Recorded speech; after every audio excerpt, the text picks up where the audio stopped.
जिन्हां योद्धियां ने आपा कुर्बान कर दिता है, जिन्हां धर्म के लेखे जिंदगी को ला दिता है अते अपने गुरधामां दी मान मर्यादा पवित्रता नूं कायम रखिया। उन्हां योद्धियां दे चरनां दे विच नमन है, नमस्कार है, वंदना है, जिन्हां ने आपे दी परवाह नहीं कीती। जिंदगी 4 दिनों की है, जो बुझे उसको गिरस है, जो जमे उन्हें मरना है, लेकिन ऐसी मरनी जो मरे बहुत ना मरना कोई एहो जिहा मरना जिन्हों महाराज ने बाणी लिखिया है, मरो तो हर के द्वार। गुरु साहब के चरणों के विच गुरु की खातर गुरधामां की खातर शहीदी का जाम पी जाना। शहीद वो शब्द है जिस दे राही कौम की तकदीर घड़ी जाती है। शहीद जदों सतगुरु जी की बेअंत कृपा रहमत होवे उसनूं शहीदी का जाम मिलदा है, क्योंकि शहीदी के नाल ही जिहड़े पिछले लेखे ने, जो कागज ने पिछले कर्मां दे वो सारे ही खत्म हो जाते। जदा ही सतगुरां दे चरनां दे विच निवास मिल जाता है। शहीदी बड़ा सौखा मार्ग है, सस्ता मार्ग है, लेकिन जिन्हों समझ लग जाए साडे वर्गा जिन्हां दे माया दे नाल प्रेम है, परिवार दे नाल स्नेह है, घर-बार दे नाल स्नेह है, ते ओ फिर मोह दे बंधनां दे विच पए इहदे नेड़े जिले भी नहीं ढुक सकदे। लेकिन जिहड़े कौम दे लई मरदे ने, जिहड़े कौम दे लई शहादत दा जाम पींदे ने, जिहड़े धर्म दे लेखे अपनी जिंदगी नूं ला दिंदे, वो आम सूरमे नहीं होंदे, वो आम मनुख नहीं होंदे, उन्हां दे विच कुछ ना कुछ खास हुंदा है।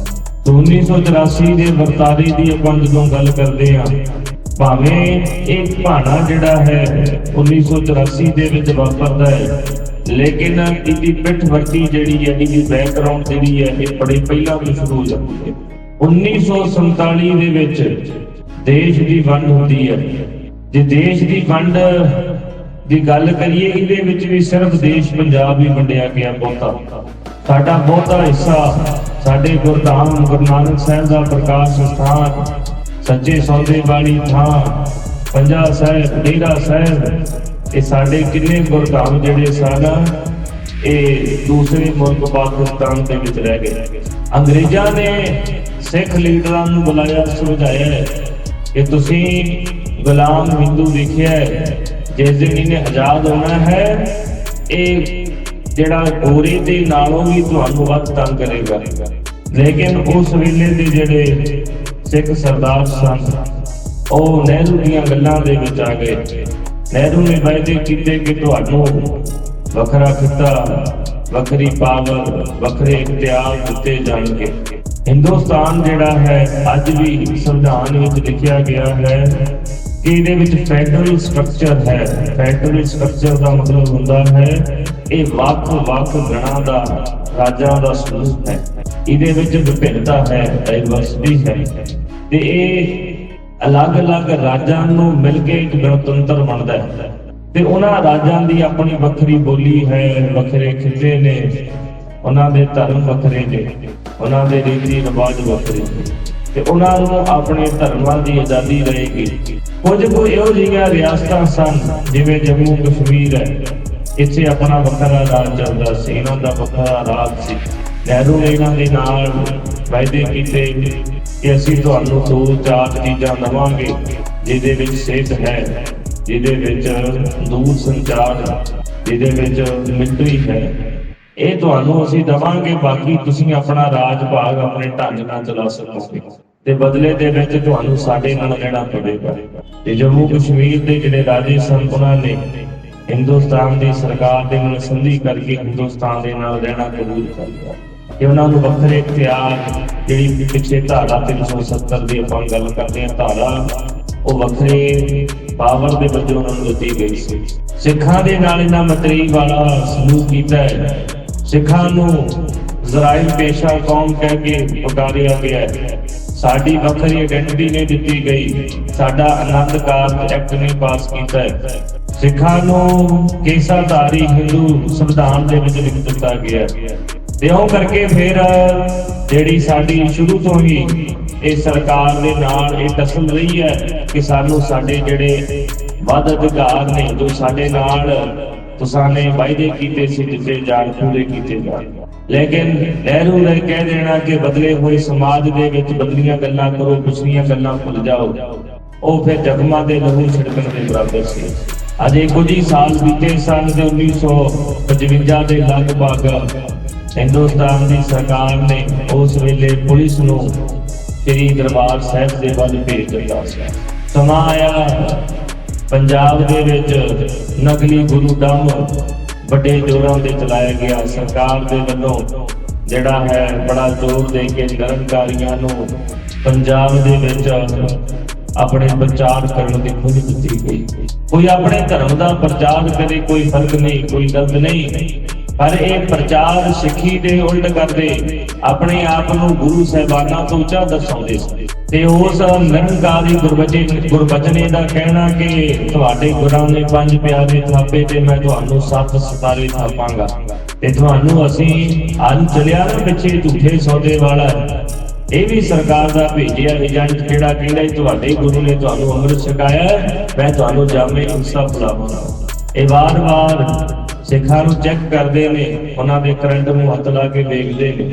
1978 ਦੇ ਵਿੱਚ ਕਾਂਡ ਵਾਪਰਦਾ ਹੈ ਜਦੋਂ ਨਿਰੰਕਾਰੀਆਂ ਦੇ ਵੱਲੋਂ ਸ਼ਾਂਤਮਈ ਢੰਗ ਦੇ ਨਾਲ ਵਾਹਿਗੁਰੂ ਜਾਪ ਕਰਦੇ ਗੁਰੂ ਕੇ ਸਿੱਖਾਂ ਦੇ ਉੱਤੇ ਤਾਬੜਤੋੜ ਗੋਲੀਆਂ ਦੇ ਨਾਲ 13 ਸਿੰਘਾਂ ਦੀ ਸ਼ਹੀਦੀ ਹੋ ਜਾਂਦੀ ਹੈ।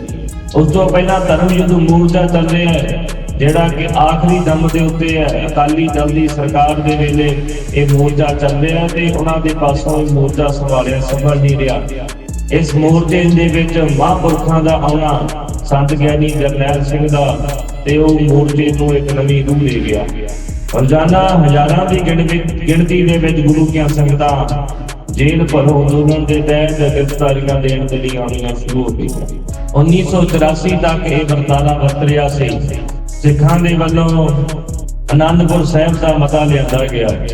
ਆਨੰਦਪੁਰ ਸਾਹਿਬ ਦੇ ਮਤੇ ਦੇ ਵਿੱਚ ਕਿਤੇ ਵੀ ਵੱਖ ਹੋਣ ਦੀ ਗੱਲ ਨਹੀਂ ਸੀ, ਸਿਰਫ ਆਪਣੇ ਅਧਿਕਾਰ ਲੈਣ ਦੀ ਗੱਲ ਕੀਤੀ ਗਈ ਕਿ ਸਾਡੇ ਅਧਿਕਾਰ ਸਾਨੂੰ ਦਿੱਤੇ ਜਾਣ। ਸ੍ਰੀ ਦਰਬਾਰ ਸਾਹਿਬ ਪਵਿੱਤਰ ਸ਼ਹਿਰ ਦਾ ਦਰਜਾ ਦਿੱਤਾ ਜਾਏ। ਦਰਬਾਰ ਸਾਹਿਬ ਸਮੂਹ ਦੇ 100 ਮੀਟਰ ਦੇ ਅੰਦਰ ਕਿਸੇ ਤਮਾਕੂ ਜਾਂ ਹੋਰ ਅਜਿਹੀ ਪਾਬੰਦੀਸ਼ੁਦਾ ਵਸਤੂਆਂ ਜਿਹੜੀਆਂ ਨੇ ਨਸ਼ੀਲੀਆਂ ਵਸਤੂਆਂ, ਉਹਨਾਂ ਦੀ ਵਿਕਰੀ ਤੇ ਪਾਬੰਦੀ ਲੱਗੇ। ਪੰਜਾਬ ਦੇ ਪਾਣੀਆਂ ਦੀ ਖੁਦ ਮੁਖਤਿਆਰੀ ਹੋਵੇ। ਪੰਜਾਬ ਦੀਆਂ ਫਸਲਾਂ ਦੇ ਜਿਹੜੇ ਭਾਅ ਹੈ ਉਹ ਪੰਜਾਬੀ ਆਪ ਖੁਦ ਤੈਅ ਕਰਨ। ਲੇਕਿਨ ਸੈਂਟਰ ਸਰਕਾਰ ਦੇ ਵੱਲੋਂ ਇਹ ਸ੍ਰੀ ਅਨੰਦਪੁਰ ਸਾਹਿਬ ਦਾ ਜਿਹੜਾ ਮਤਾ ਸੀ ਇਸ ਨੂੰ ਪ੍ਰਵਾਨਗੀ ਨਹੀਂ ਮਿਲੀ, ਕਬੂਲ ਨਹੀਂ ਕੀਤਾ ਗਿਆ। ਮਹਾਂਪੁਰਖ ਸੰਤ ਬਾਬਾ ਜਰਨੈਲ ਸਿੰਘ ਜੀ ਖਾਲਸਾ ਪਿੰਡਰਾਂ ਵਾਲੇ, ਜਿਹੜੇ ਸੰਤ ਕਰਤਾਰ ਸਿੰਘ ਜੀ ਦੇ ਚਾਲਾਂ ਮਾਰਨ ਤੋਂ ਬਾਅਦ ਟਕਸਾਲ ਦੀ ਜ਼ਿੰਮੇਵਾਰੀ, ਟਕਸਾਲ ਦੀ ਦਸਤਾਰ ਜਿਨ੍ਹਾਂ ਦੇ ਸੀਸ ਦੇ ਉੱਤੇ ਸਜੀ। ਬਾਬਾ ਕਰਤਾਰ ਸਿੰਘ ਦੇ ਵੇਲੇ ਮਹਾਂਪੁਰਖ ਕੋਈ ਬਹੁਤੇ ਮੋਹਤਵਰ ਸਿੰਘਾਂ ਦੇ ਵਿੱਚ ਸ਼ਾਮਲ ਨਹੀਂ ਸਮਝਦੇ। ਉੱਚਾ ਜਿਹਾ ਚੋਲਾ ਪਾਉਣਾ ਤੇ ਹਰ ਵੇਲੇ ਕਿ ਵਾਹਿਗੁਰੂ ਵਾਹਿਗੁਰੂ ਵਾਹਿਗੁਰੂ ਦੇ ਨਾਮ ਦੇ ਵਿੱਚ ਜੁੜੇ ਰਹਿਣਾ, ਹਰ ਵੇਲੇ ਗੁਰਬਾਣੀ ਪੜ੍ਹਦੇ ਰਹਿਣਾ। ਸੰਤ ਜਰਨੈਲ ਸਿੰਘ ਜੀ ਬਾਬਾ ਗੁਰਬਚਨ ਸਿੰਘ ਸਾਹਿਬ ਜੀ ਦੇ ਵੱਡੇ ਮਹਾਂਪੁਰਖਾਂ ਦੇ ਹੁੰਦਿਆਂ ਹੀ ਜਥੇ ਦੇ ਵਿੱਚ ਆ ਗਏ ਸਨ, ਜਿਨ੍ਹਾਂ ਦੇ ਬਾਪੂ ਸਤਿਕਾਰਯੋਗ ਬਾਬਾ ਜੋਗਿੰਦਰ ਸਿੰਘ ਦੇ 7 ਪੁੱਤਰ ਸਨ। ਤੇ ਮਹਾਂਪੁਰਖਾਂ ਨੇ ਕਿਹਾ ਸੀ ਬਾਪੂ ਜੋਗਿੰਦਰ ਸਿੰਘ ਨੂੰ ਕਿ ਸਾਡੇ ਲਈ, ਤੇ ਇਉਂ ਫਿਰ ਬਾਬਾ ਜਰਨੈਲ ਸਿੰਘ ਸਾਹਿਬ ਜੀ ਨੂੰ ਨਿੱਕੇ ਹੁੰਦਿਆਂ ਹੀ ਟਕਸਾਲ ਦੇ ਵਿੱਚ ਭੇਜ ਦਿੱਤਾ ਗਿਆ। 5 ਸਾਲ ਦੀ ਉਮਰ ਦੇ ਦੌਰਾਨ 5 ਪਾਠ ਸ੍ਰੀ ਜਪਜੀ ਸਾਹਿਬ ਦੇ ਕਰਨੇ। 10 ਸਾਲ ਦੀ ਉਮਰ ਹੋਈ ਤੇ ਉਹ 21 ਪਾਠ ਸ੍ਰੀ ਜਪਜੀ ਸਾਹਿਬ ਦੇ ਰੋਜ਼ਾਨਾ ਕਰਨੇ। ਤੇ 20 ਸਾਲ ਦੀ ਉਮਰ ਦੇ ਪਹੁੰਚਦਿਆਂ ਮਹਾਂਪੁਰਖਾਂ ਦਾ ਜਿਹੜਾ ਨੇਮ ਸੀ ਉਹ 52 ਪਾਠ ਸ੍ਰੀ ਜਪਜੀ ਸਾਹਿਬ ਦਾ ਹੋ ਗਿਆ। ਤੇ ਬਾਅਦ ਦੇ ਵਿੱਚ ਟਕਸਾਲ ਦੇ ਵਿੱਚ ਆਉਣ ਤੋਂ ਬਾਅਦ ਉਹਨਾਂ ਦਾ ਜਿਹੜਾ ਨੇਮ ਸੀ ਉਹ ਫਿਰ 101 ਸ੍ਰੀ ਜਪਜੀ ਸਾਹਿਬ ਦਿੱਤਾ। 5 ਗ੍ਰੰਥੀ ਦਾ ਨਿਤਨੇਮ ਕਰਨਾ, ਸ੍ਰੀ ਸਹਿਜ ਪਾਠ, ਸਤਿਗੁਰਾਂ ਦੇ ਦਰਸ਼ਨ ਕਰਨੇ। ਤੇ ਇਉਂ ਕਰਕੇ ਫਿਰ ਮਹਾਂਪੁਰਖਾਂ ਨੇ ਭਗਤੀ ਦੇ ਖੇਤਰ ਨੂੰ ਛੂਹਿਆ। ਹਰ ਵੇਲੇ ਗੁਰੂ ਗੁਰੂ ਜਪੀ ਜਾਣਾ। ਇਉਂ ਇੱਕ ਵਾਰ ਮਹਾਂਪੁਰਖਾਂ ਨੂੰ ਪਤਾ ਲੱਗਿਆ ਬਾਬਾ ਕਰਤਾਰ ਸਿੰਘ ਸਾਹਿਬ ਨੂੰ ਕਿ ਜਰਨੈਲ ਸਿੰਘ ਜਿਹੜਾ ਹੈ ਜੇਠ ਹਾੜ ਦੀਆਂ ਧੁੱਪਾਂ ਦੇ ਵਿੱਚ ਕੋਠੇ ਦੇ ਉੱਤੇ ਚੜ ਕੇ ਧੁੱਪ ਦੇ ਵਿੱਚ ਬਹਿ ਕਰਕੇ ਸਮਰਥ ਕਰਦਾ। ਮਹਾਂਪੁਰਖਾਂ ਨੇ ਸੰਤ ਜਰਨੈਲ ਸਿੰਘ ਹੋਣਾ ਨੂੰ ਬੁਲਾਇਆ ਤੇ ਪੁੱਛਣਾ ਕੀਤਾ, ਭਾਈ ਤੇਰੇ ਬਾਰੇ ਪਤਾ ਲੱਗਿਆ ਵੀ ਤੂੰ ਆ ਬੜਾ ਕੁਝ ਕਰ ਰਿਹਾ, ਤਪ ਕਰ ਰਿਹਾ ਹੈ, ਜੇਠ ਹਾੜ ਦੀਆਂ ਧੁੱਪਾਂ ਦੇ ਵਿੱਚ ਤੇ ਸਿਖਰ ਦੁਪਹਿਰੇ ਕੋਠੇ ਦੇ ਉੱਤੇ ਚੜ ਕਰਕੇ ਧੁੱਪ ਦੇ ਵਿੱਚ ਬਹਿ ਕਰਕੇ ਤੂੰ ਸਿਮਰਨ ਅਭਿਆਸ ਕਰਦਾ ਹੈ। ਤੇ ਮਹਾਂਪੁਰਖ ਕਹਿਣ ਲੱਗੇ ਕਿ ਇਹ ਗੁਰੂ ਨਾਨਕ ਸਾਹਿਬ ਨੇ ਅਜਿਹੇ ਤਪ ਤੋਂ ਮਨਾ ਕੀਤਾ, ਸਰੀਰ ਨੂੰ ਤਪਾਉਣ ਦੀ ਲੋੜ ਨਹੀਂ ਹੈ। ਤੇ ਲੇਕਿਨ ਮਹਾਂਪੁਰਖਾਂ ਦਾ ਕਹਿਣਾ ਸੀ ਕਿ ਸੰਤ ਜੀ ਮੈਂ ਸਰੀਰ ਨੂੰ ਤਪਾ ਨਹੀਂ ਰਿਹਾ। ਤੇ ਸਿਰਫ ਇਹ ਤੇ ਇੱਕ ਸਾਡੇ ਲਈ ਸਮਝ ਦੀ ਗੱਲ ਹੈ ਤੇ ਵੇਖਣਾ ਚਾਹੁੰਦੇ ਆ ਕਿ ਵੱਡੇ ਸਤਿਗੁਰੂ ਗੁਰੂ ਅਰਜਨ ਦੇਵ ਮਹਾਰਾਜ ਅੱਗ ਦੇ ਭਾਂਬੜਾਂ ਦੇ ਵਿੱਚ ਕਿਵੇਂ ਸ਼ਾਂਤ ਰਹਿ ਗਏ, ਕਿਵੇਂ ਤੱਤੀ ਤਵੀ ਦੇ ਉੱਤੇ ਬੈਠ ਕੇ ਗੁਰੂ ਗੁਰੂ ਜਪਦੇ ਰਹੇ। ਤੇ ਮਹਾਂਪੁਰਖ ਹੱਸ ਕੇ ਕਹਿਣ ਲੱਗੇ, ਜਿਹਦੇ ਉੱਤੇ ਗੁਰੂ ਨਾਨਕ ਸਾਹਿਬ ਦਾ ਥਾਪੜਾ ਹੋਵੇ ਨਾ ਤੇ ਫਿਰ ਉਹ ਆਪਣੇ ਆਪ ਹੀ ਤੱਤੀਆਂ ਤਵੀਆਂ ਤੇ ਗੁਰੂ ਗੁਰੂ ਜਾਪਦਾ ਰਹਿੰਦਾ ਹੈ। ਇਹਨੂੰ ਤਨ ਤਪਾਉਣ ਦੀ ਲੋੜ ਨਹੀਂ, ਸਰੀਰ ਤਪਾਉਣ ਦੀ ਲੋੜ ਨਹੀਂ। ਜਦੋਂ ਇਹ ਅੱਗ ਦੀ ਭੱਠੀ ਬਣੇਗੀ ਤੇ ਗੁਰੂ ਨਾਨਕ ਆਪਣੇ ਆਪ ਹੀ ਕਿਰਪਾ ਕਰਕੇ ਇਸ ਪਰਖ ਦੀ ਘੜੀ ਦੇ ਵਿੱਚੋਂ ਪਾਰ ਲੰਘਾ ਦੇਣਗੇ।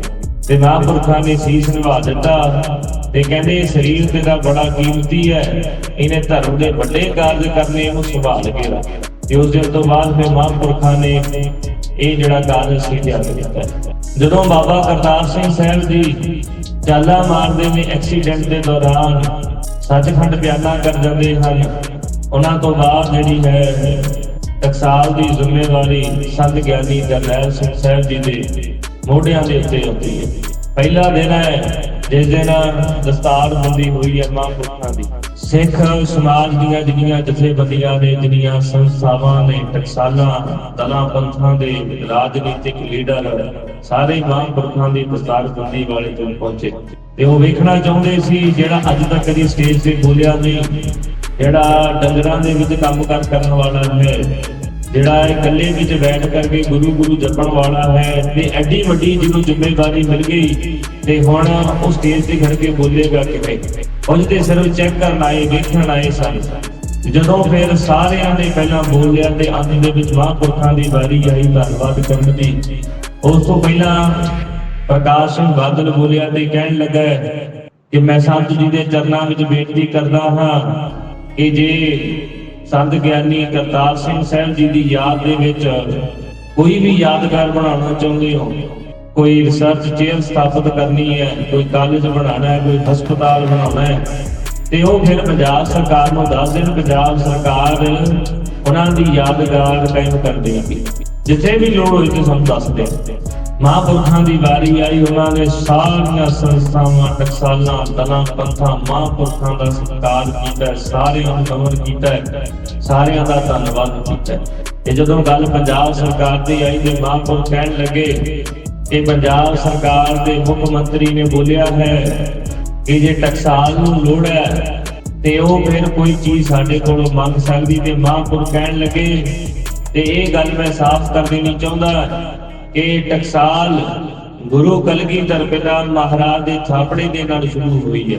ਇਹ ਟਕਸਾਲ ਅਮਰ ਸ਼ਹੀਦ ਧੰਨ ਬਾਬਾ ਦੀਪ ਸਿੰਘ ਜੀ ਦੇ ਪਹਿਲੇ ਜਥੇਦਾਰ ਨੇ ਤੇ ਜਿਹੜਾ ਗੁਰੂ ਨਾਨਕ ਦਾ ਸਿੱਖ ਹੈ, ਜਿਹਦੇ ਉੱਤੇ ਗੁਰੂ ਕਲਗੀਧਰ ਪਿਤਾ ਦਾ ਥਾਪੜਾ ਹੈ, ਤੇ ਉਹ ਕਿਸੇ ਸਰਕਾਰ ਦੇ ਅੱਗੇ ਹੱਥ ਨਹੀਂ ਦਿਆਉਂਦਾ।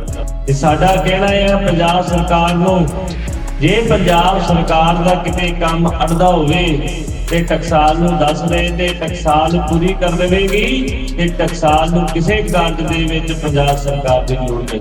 ਇੱਕਦਮ ਜਿਹੜੇ ਵੇਖਣ ਆਏ ਸਨ, ਪੱਤਰਕਾਰਾਂ ਦੇ ਕੈਮਰੇ ਸਿੱਧੇ ਹੋ ਗਏ, ਪੱਤਰਕਾਰਾਂ ਦੇ ਹੱਥ ਤੇਜ਼ ਹੋ ਗਏ ਕਿ ਇਹ ਕੋਈ ਆਮ ਵਿਹਲੜ ਸਾਧ ਨਹੀਂ ਹੈ, ਇਹ ਬਚਨ ਦਾ ਬਲੀ ਹੈ, ਜਿਹਦੇ ਬਚਨਾਂ ਦੇ ਵਿੱਚ ਜ਼ੋਰ ਹੈ, ਜਿਹਦੀ ਕਈ ਇੱਕ ਗੱਲ ਸੀਨੇ ਦੇ ਉੱਪਰ ਜਾ ਰਹੀ ਹੈ। ਤੇ ਉਹ ਮਹਾਂਪੁਰਖਾਂ ਦੀ ਦਸਤਾਰਬੰਦੀ ਹੋਈ ਤੇ 1984 ਦਾ ਜਿਹੜਾ ਹੈ ਇਹ ਆਰੰਭਤਾ ਹੋ ਗਈ। ਮਹਾਂਪੁਰਖਾਂ ਨੇ ਜਿਹੜਾ ਆਪਣਾ ਡੇਰਾ ਸੀ ਜਿੱਥੇ ਗੁਰੂ ਰਾਮਦਾਸ ਲੰਗਰ ਹਾਲ ਹੈ, ਉਸ ਦੀ ਉੱਤਲੀ ਮੰਜ਼ਿਲ ਦੇ ਉੱਤੇ ਲਾ ਲਿਆ।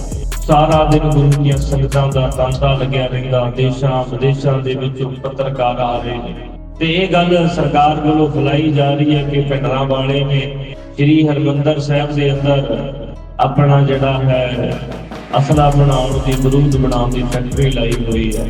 ਉਹਨਾਂ ਦਾ ਛਾਪਾਖਾਨਾ ਚੱਲ ਰਿਹਾ, ਪ੍ਰੈਸ ਚੱਲ ਰਹੀ ਹੈ, ਅੰਦਰ ਇਤਰਾਜ਼ਯੋਗ ਸਮੱਗਰੀ ਛਾਪ ਕੇ ਵੰਡੀ ਜਾ ਰਹੀ ਹੈ। ਤੇ ਅੱਜ ਵੀ ਉਹ ਮੰਤਰੀ ਮੌਜੂਦ ਹੈ ਸੁਬਰਾਮਣੀਅਮ, ਤੇ ਸਵਾਮੀ ਸੁਬਰਾਮਣੀਅਮ ਮਹਾਂਪੁਰਖਾਂ ਨੂੰ ਮਿਲਣ ਦੇ ਲਈ ਆਇਆ।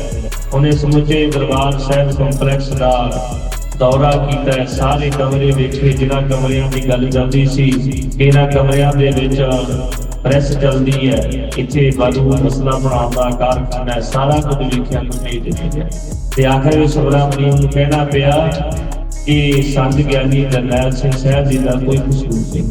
ਉਹ ਅੱਜ ਵੀ ਮੌਜੂਦ ਹੈ ਤੇ ਅੱਜ ਵੀ ਉਹਨਾਂ ਦਾ ਇਹੋ ਬਿਆਨ ਹੈ। ਤੇ ਜੋ ਵੀ ਬੋਲਿਆ ਜਾ ਰਿਹਾ ਹੈ ਸਮੇਂ ਦੀ ਸਰਕਾਰ ਦੇ ਵੱਲੋਂ ਝੂਠ ਹੀ ਬੋਲਿਆ ਜਾ ਰਿਹਾ।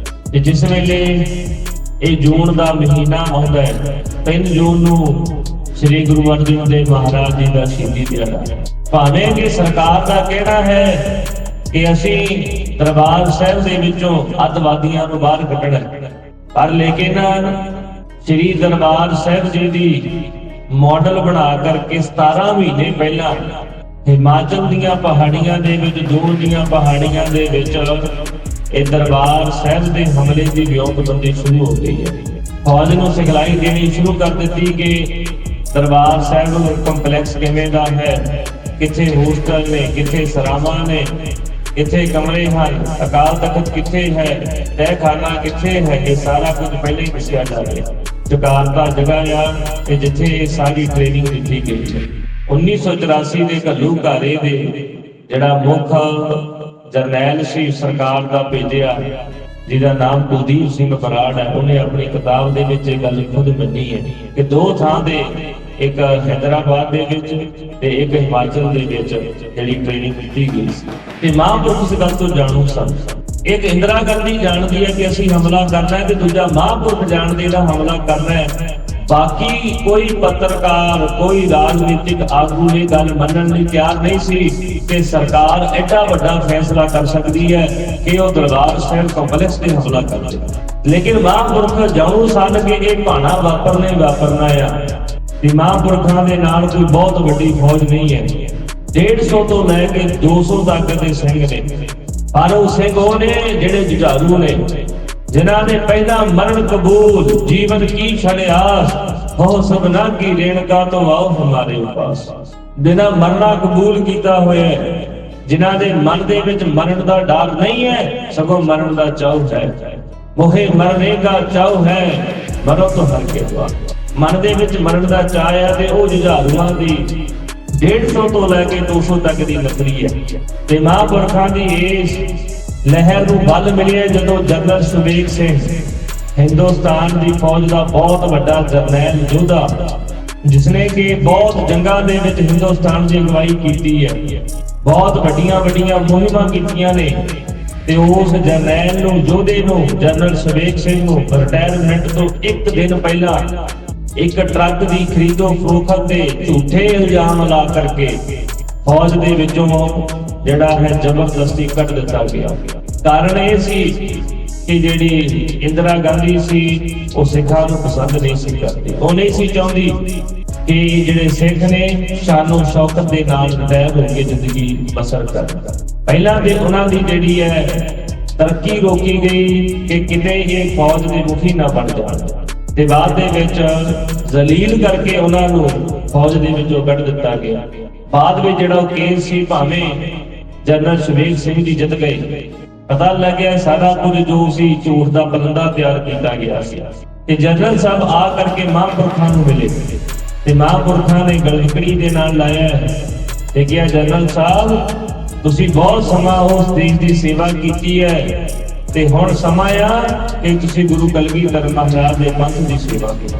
ਤੇ ਜਨਰਲ ਸਾਹਿਬ ਮਹਾਂਪੁਰਖਾਂ ਦੇ ਨਾਲ ਮਿਲ ਗਏ ਤੇ ਹੋਰ ਮਹਾਂਪੁਰਖਾਂ ਦੇ ਨਾਲ ਸ਼ਹੀਦ ਭਾਈ ਅਮਰੀਕ ਸਿੰਘ ਜੀ, ਜਿਹੜੇ ਸੰਤ ਕਰਤਾਰ ਸਿੰਘ ਜੀ ਦੇ ਪੁੱਤਰ ਸਨ, ਬਾਬਾ ਥਾਰਾ ਸਿੰਘ ਜੀ, ਤੇ ਉਹਦੇ ਜਰਨੈਲ ਨੇ। ਤੇ ਉਹ ਜਰਨੈਲ ਹੈ ਜਿਹੜੇ ਸਾਰੀ ਰਾਤ ਸ੍ਰੀ ਦਰਬਾਰ ਸਾਹਿਬ ਸਰੋਵਰ ਦੇ ਵਿੱਚ ਇਸ਼ਨਾਨ ਕਰਦੇ ਹੋਏ ਜਪਜੀ ਸਾਹਿਬ ਦੇ ਪਾਠ ਕਰਦੇ, ਸਾਰੀ ਰਾਤ ਦਰਬਾਰ ਸਾਹਿਬ ਸਰੋਵਰ ਦੇ ਵਿੱਚ ਖਲੋ ਕਰਕੇ ਜਪਜੀ ਸਾਹਿਬ ਦੇ ਪਾਠ ਕਰਦੇ ਜਾਂਦੇ। ਇਹੋ ਜਿਹੇ ਅਭਿਆਸੀ ਸਾਧੂ ਸਨ ਮਹਾਂਪੁਰਖਾਂ ਦੇ ਨਾਲ। ਉਹਨਾਂ ਕੋਲ ਕੋਈ ਜੰਗੀ ਟ੍ਰੇਨਿੰਗ ਨਹੀਂ ਸੀ, ਉਹਨਾਂ ਦੇ ਕੋਲ ਕੋਈ ਅਸਲਾ ਬਾਰੂਦ ਦੇ ਢੇਰ ਨਹੀਂ ਸੀ ਤੇ ਜਿਹੜਾ ਨਾਮ ਜਪਣ ਵਾਲਾ ਹੈ, ਮਾਲਾ ਫੇਰਨ ਵਾਲਾ ਹੈ ਤੇ ਉਹਦੇ ਉੱਤੇ ਸਤਿਗੁਰੂ ਦੀ ਕਿਰਪਾ ਵਾਪਰਦੀ ਹੈ ਤੇ ਸਾਰਾ ਕੁਝ ਹੀ ਸੁਦੇ ਸਿੱਧੀ ਪ੍ਰਗਟ ਹੋ ਜਾਂਦਾ। ਤੇ ਜਿਵੇਂ ਹੀ ਫੇਰ ਇਹ ਜੂਨ ਦਾ ਮਹੀਨਾ ਚੜਿਆ ਹੈ, 3 ਜੂਨ ਨੂੰ ਗੁਰੂ ਅਰਜਨ ਦੇਵ ਮਹਾਰਾਜ ਦਾ ਸ਼ਹੀਦੀ ਦਿਹਾੜਾ ਸੀ ਤੇ ਸਤਿਗੁਰਾਂ ਦੇ ਸ਼ਹੀਦੀ ਦਿਹਾੜੇ ਤੇ ਬੇਅੰਤ ਸੰਗਤਾਂ ਜਿਹੜੀਆਂ ਨੇ ਉਹ ਦਰਬਾਰ ਸਾਹਿਬ ਨਤਮਸਤਕ ਹੋਣ ਪੜਦੀਆਂ ਤੇ ਪਹੁੰਚਦੀਆਂ। ਦੇਸ਼ਾਂ ਵਿਦੇਸ਼ਾਂ ਦੇ ਵਿੱਚੋਂ ਸੰਗਤ ਆ ਰਹੀ ਹੈ। ਜਾਣ ਬੁੱਝ ਕੇ ਇਹ ਦਿਨ ਚੁਣਿਆ ਗਿਆ ਹੈ ਕਿ ਵੱਧ ਤੋਂ ਵੱਧ ਸਿੱਖ ਇਕੱਠੇ ਹੋਣ ਤੇ ਅਸੀਂ ਉਹਨਾਂ ਦੀ ਨਸਲ ਕੁਸ਼ੀ ਕਰੀਏ, ਵੱਧ ਤੋਂ ਵੱਧ ਗਿਣਤੀ ਦੇ ਵਿੱਚ ਉਹਨਾਂ ਨੂੰ ਮਾਰਿਆ ਜਾਏ। ਜਦਕਿ ਮਹਾਂਪੁਰਖਾਂ ਨੂੰ ਪਕੜ ਲੈਣਾ, ਗ੍ਰਿਫਤਾਰ ਕਰਨਾ ਕੋਈ ਬਹੁਤ ਵੱਡੀ ਗੱਲ ਨਹੀਂ ਸੀ। ਮਹਾਂਪੁਰਖ ਖੁੱਲੇ ਵਿਚਰਦੇ ਸੀ, ਲੇਕਿਨ ਉਹਨਾਂ ਨੂੰ ਖੁੱਲੇ ਵਿਚਰਦਿਆਂ ਨੂੰ ਨਹੀਂ ਪਕੜਿਆ ਗਿਆ, ਸਗੋਂ ਫੌਜ ਨੂੰ ਚੜਾ ਕਰਕੇ ਹਮਲਾ ਕਰਕੇ ਪਕੜਿਆ ਗਿਆ। ਇਹ ਸਾਰੇ ਵਰਤਾਂਤ ਰਚੇ ਜਾਂਦੇ ਨੇ। ਇਹ ਵਰਤਾਂਤ ਤੁਸੀਂ ਹੁਣ ਵੀ ਕੁਝ ਮਹੀਨੇ ਪਹਿਲਾਂ ਹੀ ਦੇਖਿਆ ਆ, ਜਦੋਂ ਭਾਈ ਅਮਰਤਪਾਲ ਸਿੰਘ ਨੂੰ ਪਕੜਨਾ ਸੀ, ਖੁੱਲੇਆਮ ਵਿਚਰਦੇ ਨੂੰ ਨਹੀਂ ਪਕੜਿਆ ਗਿਆ। ਜਾਣ ਬੁੱਝ ਕੇ ਇੱਕ ਵਿਉਂਤਬੰਦੀ ਦੇ ਤਹਿਤ ਉਹ ਜਾਣ ਕੇ ਪੁਲਿਸ ਨੂੰ ਚਾੜਿਆ, ਫੌਜ ਨੂੰ ਚਾੜ ਕੇ ਬਲਾ ਕਰਕੇ ਘੇਰਾਬੰਦੀ ਕਰਕੇ ਇਹ ਦਿਖਾਉਣ ਦੀ ਕੋਸ਼ਿਸ਼ ਕੀਤੀ ਜਾ ਰਹੀ ਹੈ ਕਿ ਸਿੰਘ ਜਿਹੜੇ ਨੇ ਇਹ ਅਮਨ ਅਤੇ ਸ਼ਾਂਤੀ ਦੇ ਨਾਲ ਨਹੀਂ ਰਹਿੰਦੇ। ਤੇ ਮਹਾਂਪੁਰਖਾਂ ਦੇ ਵੇਲੇ ਵੀ ਸਾਰਾ ਕੁਝ ਕੀਤਾ ਗਿਆ। 1 ਜੂਨ ਨੂੰ ਜਿਹੜਾ ਹੈ ਉਹ BSF ਅਤੇ CRP ਨੇ ਦਰਬਾਰ ਸਾਹਿਬ ਨੂੰ ਘੇਰਾ ਪਾਇਆ ਹੋਇਆ ਸੀ। ਅਜੇ ਫੌਜ ਆਈ ਨਹੀਂ ਸੀ, ਭਾਵੇਂ ਕਿ 65% ਜਿਹੜੀ ਹਿੰਦੁਸਤਾਨ ਦੀ ਫੌਜ ਹੈ ਉਹ ਪੰਜਾਬ ਦੇ ਵਿੱਚ ਭੇਜ ਦਿੱਤੀ ਗਈ ਸੀ। 1.5 ਲੱਖ ਦੀ ਗਿਣਤੀ ਦੀ ਫੌਜ ਹੈ ਜਿਹੜੀ ਸ੍ਰੀ ਅੰਮ੍ਰਿਤਸਰ ਸਾਹਿਬ ਦੇ ਵਿੱਚ ਸੀ। ਬਾਕੀ 1.5 ਲੱਖ ਫੌਜ ਜਿਹੜੀ ਹੈ ਉਹ ਪੂਰੇ ਪੰਜਾਬ ਦੇ ਪਿੰਡਾਂ, ਸ਼ਹਿਰਾਂ, ਕਸਬਿਆਂ ਦੇ ਵਿੱਚ ਫੈਲੀ ਹੋਈ ਸੀ। ਮਹਾਂਪੁਰਖਾਂ ਦੇ ਬੜੇ ਦੂਰ ਅੰਦੇਸ਼ੀ ਦੇ ਬਚਨ ਸਨ। ਮਹਾਂਪੁਰਖ ਜਾਣਦੇ ਸੀ ਫੌਜ ਨੇ ਚੜ੍ਹਨਾ ਆ ਤੇ ਮਹਾਂਪੁਰਖ ਕਹਿੰਦੇ ਜੇ ਫੌਜ ਚੜ੍ਹ ਕੇ ਆ ਗਈ, ਤੁਸੀਂ ਅੰਮ੍ਰਿਤਸਰ ਸ਼ਹਿਰ ਦੇ ਵੱਲ ਨਹੀਂ ਆਉਣਾ, ਇੱਥੇ ਜਿਹੜਾ ਆਏਗਾ ਅਸੀਂ ਉਹਨਾਂ ਲਈ ਬੈਠੇ ਆ। ਸਾਡੇ ਜੂੜੇ ਦੀ ਦਰਬਾਰ ਸਾਹਿਬ ਦੇ ਵਿੱਚ ਕੋਈ ਨਹੀਂ ਆ ਸਕੇਗਾ। ਤੁਸੀਂ ਆਪੋ ਆਪਣੀਆਂ ਥਾਵਾਂ ਦੇ ਉੱਤੇ ਨਿੰਦਕਾਂ ਦੁਸ਼ਟਾਂ ਨੂੰ ਸੋਧਣਾ ਸ਼ੁਰੂ ਕਰਿਓ। ਮਹਾਂਪੁਰਖਾਂ ਦੀ ਨੀਤੀ ਬਹੁਤ ਵੱਡੀ ਸੀ, ਪਰ ਇਸ ਦਾ ਜਿਹੜਾ ਬਹੁਤਾ ਪ੍ਰਚਾਰ ਨਹੀਂ ਸੀ ਹੋ ਸਕਿਆ। 1 ਜੂਨ ਤੇ ਉਹ ਫਿਰ SGPC ਦੇ ਜਿਹੜੇ ਅਧਿਕਾਰੀ ਸਨ, ਉਹਨਾਂ ਨੇ ਜਿੱਥੇ ਬ੍ਰਹਮ ਬੂਟਾ ਅਖਾੜਾ ਆ, ਉਸ ਅਖਾੜੇ ਦੇ ਕੋਲ ਕੰਧ ਕਰਨੀ ਚਾਹ ਰਹੇ ਸੀ ਤੇ CRP ਨੇ ਆ ਕੇ ਮਨਾ ਕੀਤਾ। ਇੱਕ ਬਸ ਬਹਾਨਾ ਹੀ ਬਣਾਇਆ ਤੇ ਬਹਾਨਾ ਬਣਾਇਆ ਤੇ 12:30 ਵਜੇ ਜਿਹੜੀ ਉਹਨਾਂ ਨੇ ਫਾਇਰਿੰਗ ਸ਼ੁਰੂ ਕਰ ਦਿੱਤੀ। ਤੇ ਫਾਇਰਿੰਗ ਦਾ ਕਾਰਨ ਇਹ ਸੀ ਕਿ ਉਹ ਜਾਣਨਾ ਚਾਹੁੰਦੇ ਸੀ ਕਿ ਅੰਦਰ ਸਿੱਖਾਂ ਦੇ ਟਿਕਾਣੇ ਕਿੱਥੇ ਨੇ, ਬੰਕਰ ਕਿੱਥੇ ਨੇ, ਉਹਨਾਂ ਕੋਲ ਹਥਿਆਰ ਕਿਹੋ ਜਿਹੇ ਨੇ, ਤੇ ਉਹਦੇ ਹਿਸਾਬ ਦੇ ਨਾਲ ਰਣਨੀਤੀ ਘੜੀ ਗਈ। ਤੇ ਰਣਨੀਤੀ ਘੜਨਾ ਚਾਹੁੰਦੇ ਸੀ, ਲੇਕਿਨ ਉਹਨਾਂ ਨੂੰ ਇਹ ਨਹੀਂ ਸੀ ਪਤਾ ਅੰਦਰ ਜਿਹੜਾ ਰਣਨੀਤੀ ਦਾ ਘਾੜਾ ਬੈਠਾ ਹੈ ਜਨਰਲ ਸੁਬੇਗ ਸਿੰਘ, ਉਹ ਤੋਂ ਵੱਡਾ ਕੋਈ ਜਿਹੜਾ ਤਜਰਬੇਕਾਰ ਜਰਨੈਲ ਜੰਗਜੂ ਯੋਧਾ ਹੀ ਨਹੀਂ ਕੋਈ। ਤੇ ਉਹਨੇ ਸਾਰੇ ਫੌਜ ਨੂੰ, ਸਾਰੇ ਸਿੱਖਾਂ ਨੂੰ, ਜਿਹਨੇ ਧਰਮੀ ਫੌਜੀ ਨੇ ਕੋ ਗੱਲ ਸਮਝਾ ਰੱਖੀ ਹੈ ਕਿ ਆਪਾਂ ਕਿਸੇ ਨੂੰ ਮਾਰਨ ਦੇ ਲਈ ਨਹੀਂ ਬੈਠੇ। ਸਾਡਾ ਇੱਕੋ ਇੱਕ ਟਿਕਾਣਾ ਮਨਸਾ ਹੈ, ਇੱਕੋ ਇੱਕ ਸਾਡੀ ਮਨ ਦੀ ਭਾਵਨਾ ਹੈ ਕਿ ਆਪਾਂ ਦਰਬਾਰ ਸਾਹਿਬ ਕੰਪਲੈਕਸ ਦੇ ਅੰਦਰ ਫੌਜ ਨੂੰ ਦਾਖਲ ਨਹੀਂ ਹੋਣਾ। ਬਾਹਰੋਂ ਭਾਵੇਂ ਤੋਪ ਚੱਲੇ, ਗੋਲੇ ਚੱਲਣ, ਸਾਨੂੰ ਅਸੀਂ ਉਹਨਾਂ ਦੀ ਪਰਵਾਹ ਨਹੀਂ ਜੀ ਕਰਨੀ। ਕਿਸੇ ਫੌਜ ਦੇ, ਕਿਸੇ ਸ਼ਰਧਾਲੂ ਦੇ, ਕਿਸੇ ਸਿੱਖ ਦੇ, ਕਿਸੇ ਸਿਵਿਲੀਅਨ ਦੇ ਆਪਾਂ ਜਿਹੜੀ ਹੈ ਗੋਲੀ ਨਹੀਂ ਮਾਰਨੀ। ਜਦੋਂ ਦਰਬਾਰ ਸਾਹਿਬ ਪ੍ਰਕਰਮਾਂ ਦੇ ਅੰਦਰ ਪੈਰ ਧਰਨ ਦੇਣ, ਪੈਰ ਧਰਨ ਦੀ ਕੋਸ਼ਿਸ਼ ਕਰਨ, ਤੇ ਫਿਰ ਅਸੀਂ ਇੱਕ ਨੂੰ ਵੀ ਖਾਲੀ ਸੁੱਕਿਆ ਨਹੀਂ ਜਾਣਦਾ। ਇੱਕੋ ਗੱਲ ਸਮਝਾ ਦਿੱਤੀ ਸੀ ਕਿ ਅਸੀਂ ਸਿਰਫ ਇੱਥੇ ਦਰਬਾਰ ਸਾਹਿਬ ਦੀ ਇੱਜ਼ਤ, ਮਾਣ, ਮਰਿਆਦਾ ਨੂੰ ਕਾਇਮ ਰੱਖਣ ਦੇ ਲਈ ਬੈਠੇ। ਉਹਨਾਂ ਸਾਰਾ ਜ਼ੋਰ ਲਾ ਲਿਆ ਤੇ ਲੇਕਿਨ 8 ਘੰਟੇ ਦੀ ਫਾਇਰਿੰਗ ਹੁੰਦੀ ਰਹੀ। ਸ਼ਾਮੀ 8 ਵਜੇ ਤੱਕ ਫਾਇਰਿੰਗ ਹੋਈ, ਜਿਹਦੇ ਵਿੱਚ ਕਿ ਕਈ ਸਿੰਘ ਸ਼ਹਾਦਤ ਦਾ ਜਾਮ ਪੀ ਗਏ। ਤੇ ਭਾਈ ਮਹਿੰਗਾ ਸਿੰਘ ਬੱਬਰ ਜਿਹੜੇ ਨੇ ਬਾਬਾ ਅਟਲ ਰਾਏ ਦੇ ਸਥਾਨ ਦੇ ਉੱਤੇ ਹੀ ਸ਼ਹੀਦੀ ਦਾ ਜਾਮ ਪੀ ਗਏ। ਭਾਈ ਰਾਮ ਸਿੰਘ ਯੂਪੀ ਵਾਲੇ ਇਹ ਟਕਸਾਲ ਦੇ ਸਿੰਘ ਸਨ ਤੇ ਇਹ ਵੀ ਉੱਥੇ ਸ਼ਹੀਦੀ ਦਾ ਜਾਮ ਪੀ ਗਏ। ਤੇ ਹੋਰ ਕੁਝ ਲੋਕ ਜਿਹੜੇ ਸੰਗਤ ਦਰਸ਼ਨ ਕਰਨ ਆਏ ਸੀ ਉਹ ਵੀ ਸ਼ਹੀਦ ਹੁੰਦੇ। ਤੇ ਦੇਖੋ ਫਿਰ 2 ਜੂਨ ਨੂੰ ਇਹਨਾਂ ਸਾਰੇ ਸ਼ਹੀਦਾਂ ਦਾ ਸੰਸਕਾਰ ਕੀਤਾ ਜਾਂਦਾ ਹੈ। ਬਾਬਾ ਅਟਲ ਰਾਏ ਦੇ ਸਥਾਨ ਗੁਰਦੁਆਰਾ ਮੰਜੀ ਸਾਹਿਬ ਦੇ ਬਿਲਕੁਲ ਨਾਲ ਹੀ ਤੇ ਭਾਈ ਮਹਿੰਗਾ ਸਿੰਘ ਬੱਬਰ ਦਾ ਸੰਸਕਾਰ ਕੀਤਾ। ਤੇ ਉਹ ਜੀ ਫਿਰ 2 ਜੂਨ ਦਾ ਦਿਨ ਸੰਗਤ ਨੂੰ ਦਰਬਾਰ ਸਾਹਿਬ ਦੇ ਅੰਦਰ ਆਉਣ ਬਚਾ ਗਿਆ। ਇਹਨਾਂ ਕਰਫਿਊ ਲਾ ਰੱਖਿਆ, ਪਰ ਕਰਫਿਊ ਇਹ ਹੈ ਕਿ ਜਿਹੜਾ ਅੰਦਰ ਹੈ ਉਹ ਬਾਹਰ ਨਾ ਜਾਵੇ, ਤੇ ਬਾਹਰੋਂ ਜਿਹੜਾ ਅੰਦਰ ਆਉਂਦਾ ਉਹਨੂੰ ਕੋਈ ਕਿਸੇ ਤਰ੍ਹਾਂ ਦੀ ਰੋਕ ਟੋਕ ਨਹੀਂ। 3 ਜੂਨ ਨੂੰ ਸ਼ਹੀਦੀ ਦਿਹਾੜਾ ਸੀ, 1 ਜੂਨ ਨੂੰ ਗੋਲੀ ਚੱਲੀ ਸੀ, ਤੇ ਬਹੁਤ ਸਾਰੀਆਂ ਸੰਗਤਾਂ ਪਿੰਡਾਂ ਸ਼ਹਿਰਾਂ ਦੇ ਵਿੱਚੋਂ ਦਰਸ਼ਨ ਕਰਨ ਆਈਆਂ ਵੀ ਦੇਖੀਏ ਦਰਬਾਰ ਸਾਹਿਬ ਗੋਲੀ ਚੱਲੀ ਹੈ, ਵੇਖ ਕੇ ਆਈਏ ਕੀ ਵਾਪਰਿਆ ਉੱਥੇ, ਤੇ ਨਾਲੇ ਸਤਿਗੁਰਾਂ ਦਾ ਸ਼ਹੀਦੀ ਦਿਹਾੜਾ ਮਨਾਵਾਂਗੇ। 2 ਜੂਨ ਸੁੱਖੀ ਦੇ ਨਾਲ ਸੁੱਖ ਸਵੇਲੀ ਨਾਲ ਨਿਕਲ ਗਿਆ ਸੀ, ਤੇ ਇਉਂ ਫਿਰ 3 ਜੂਨ ਨੂੰ ਸਤਿਗੁਰਾਂ ਦਾ ਸ਼ਹੀਦੀ ਦਿਹਾੜਾ ਮਨਾਇਆ ਗੁਰੂ ਕੀ ਸੰਗਤ ਨੇ।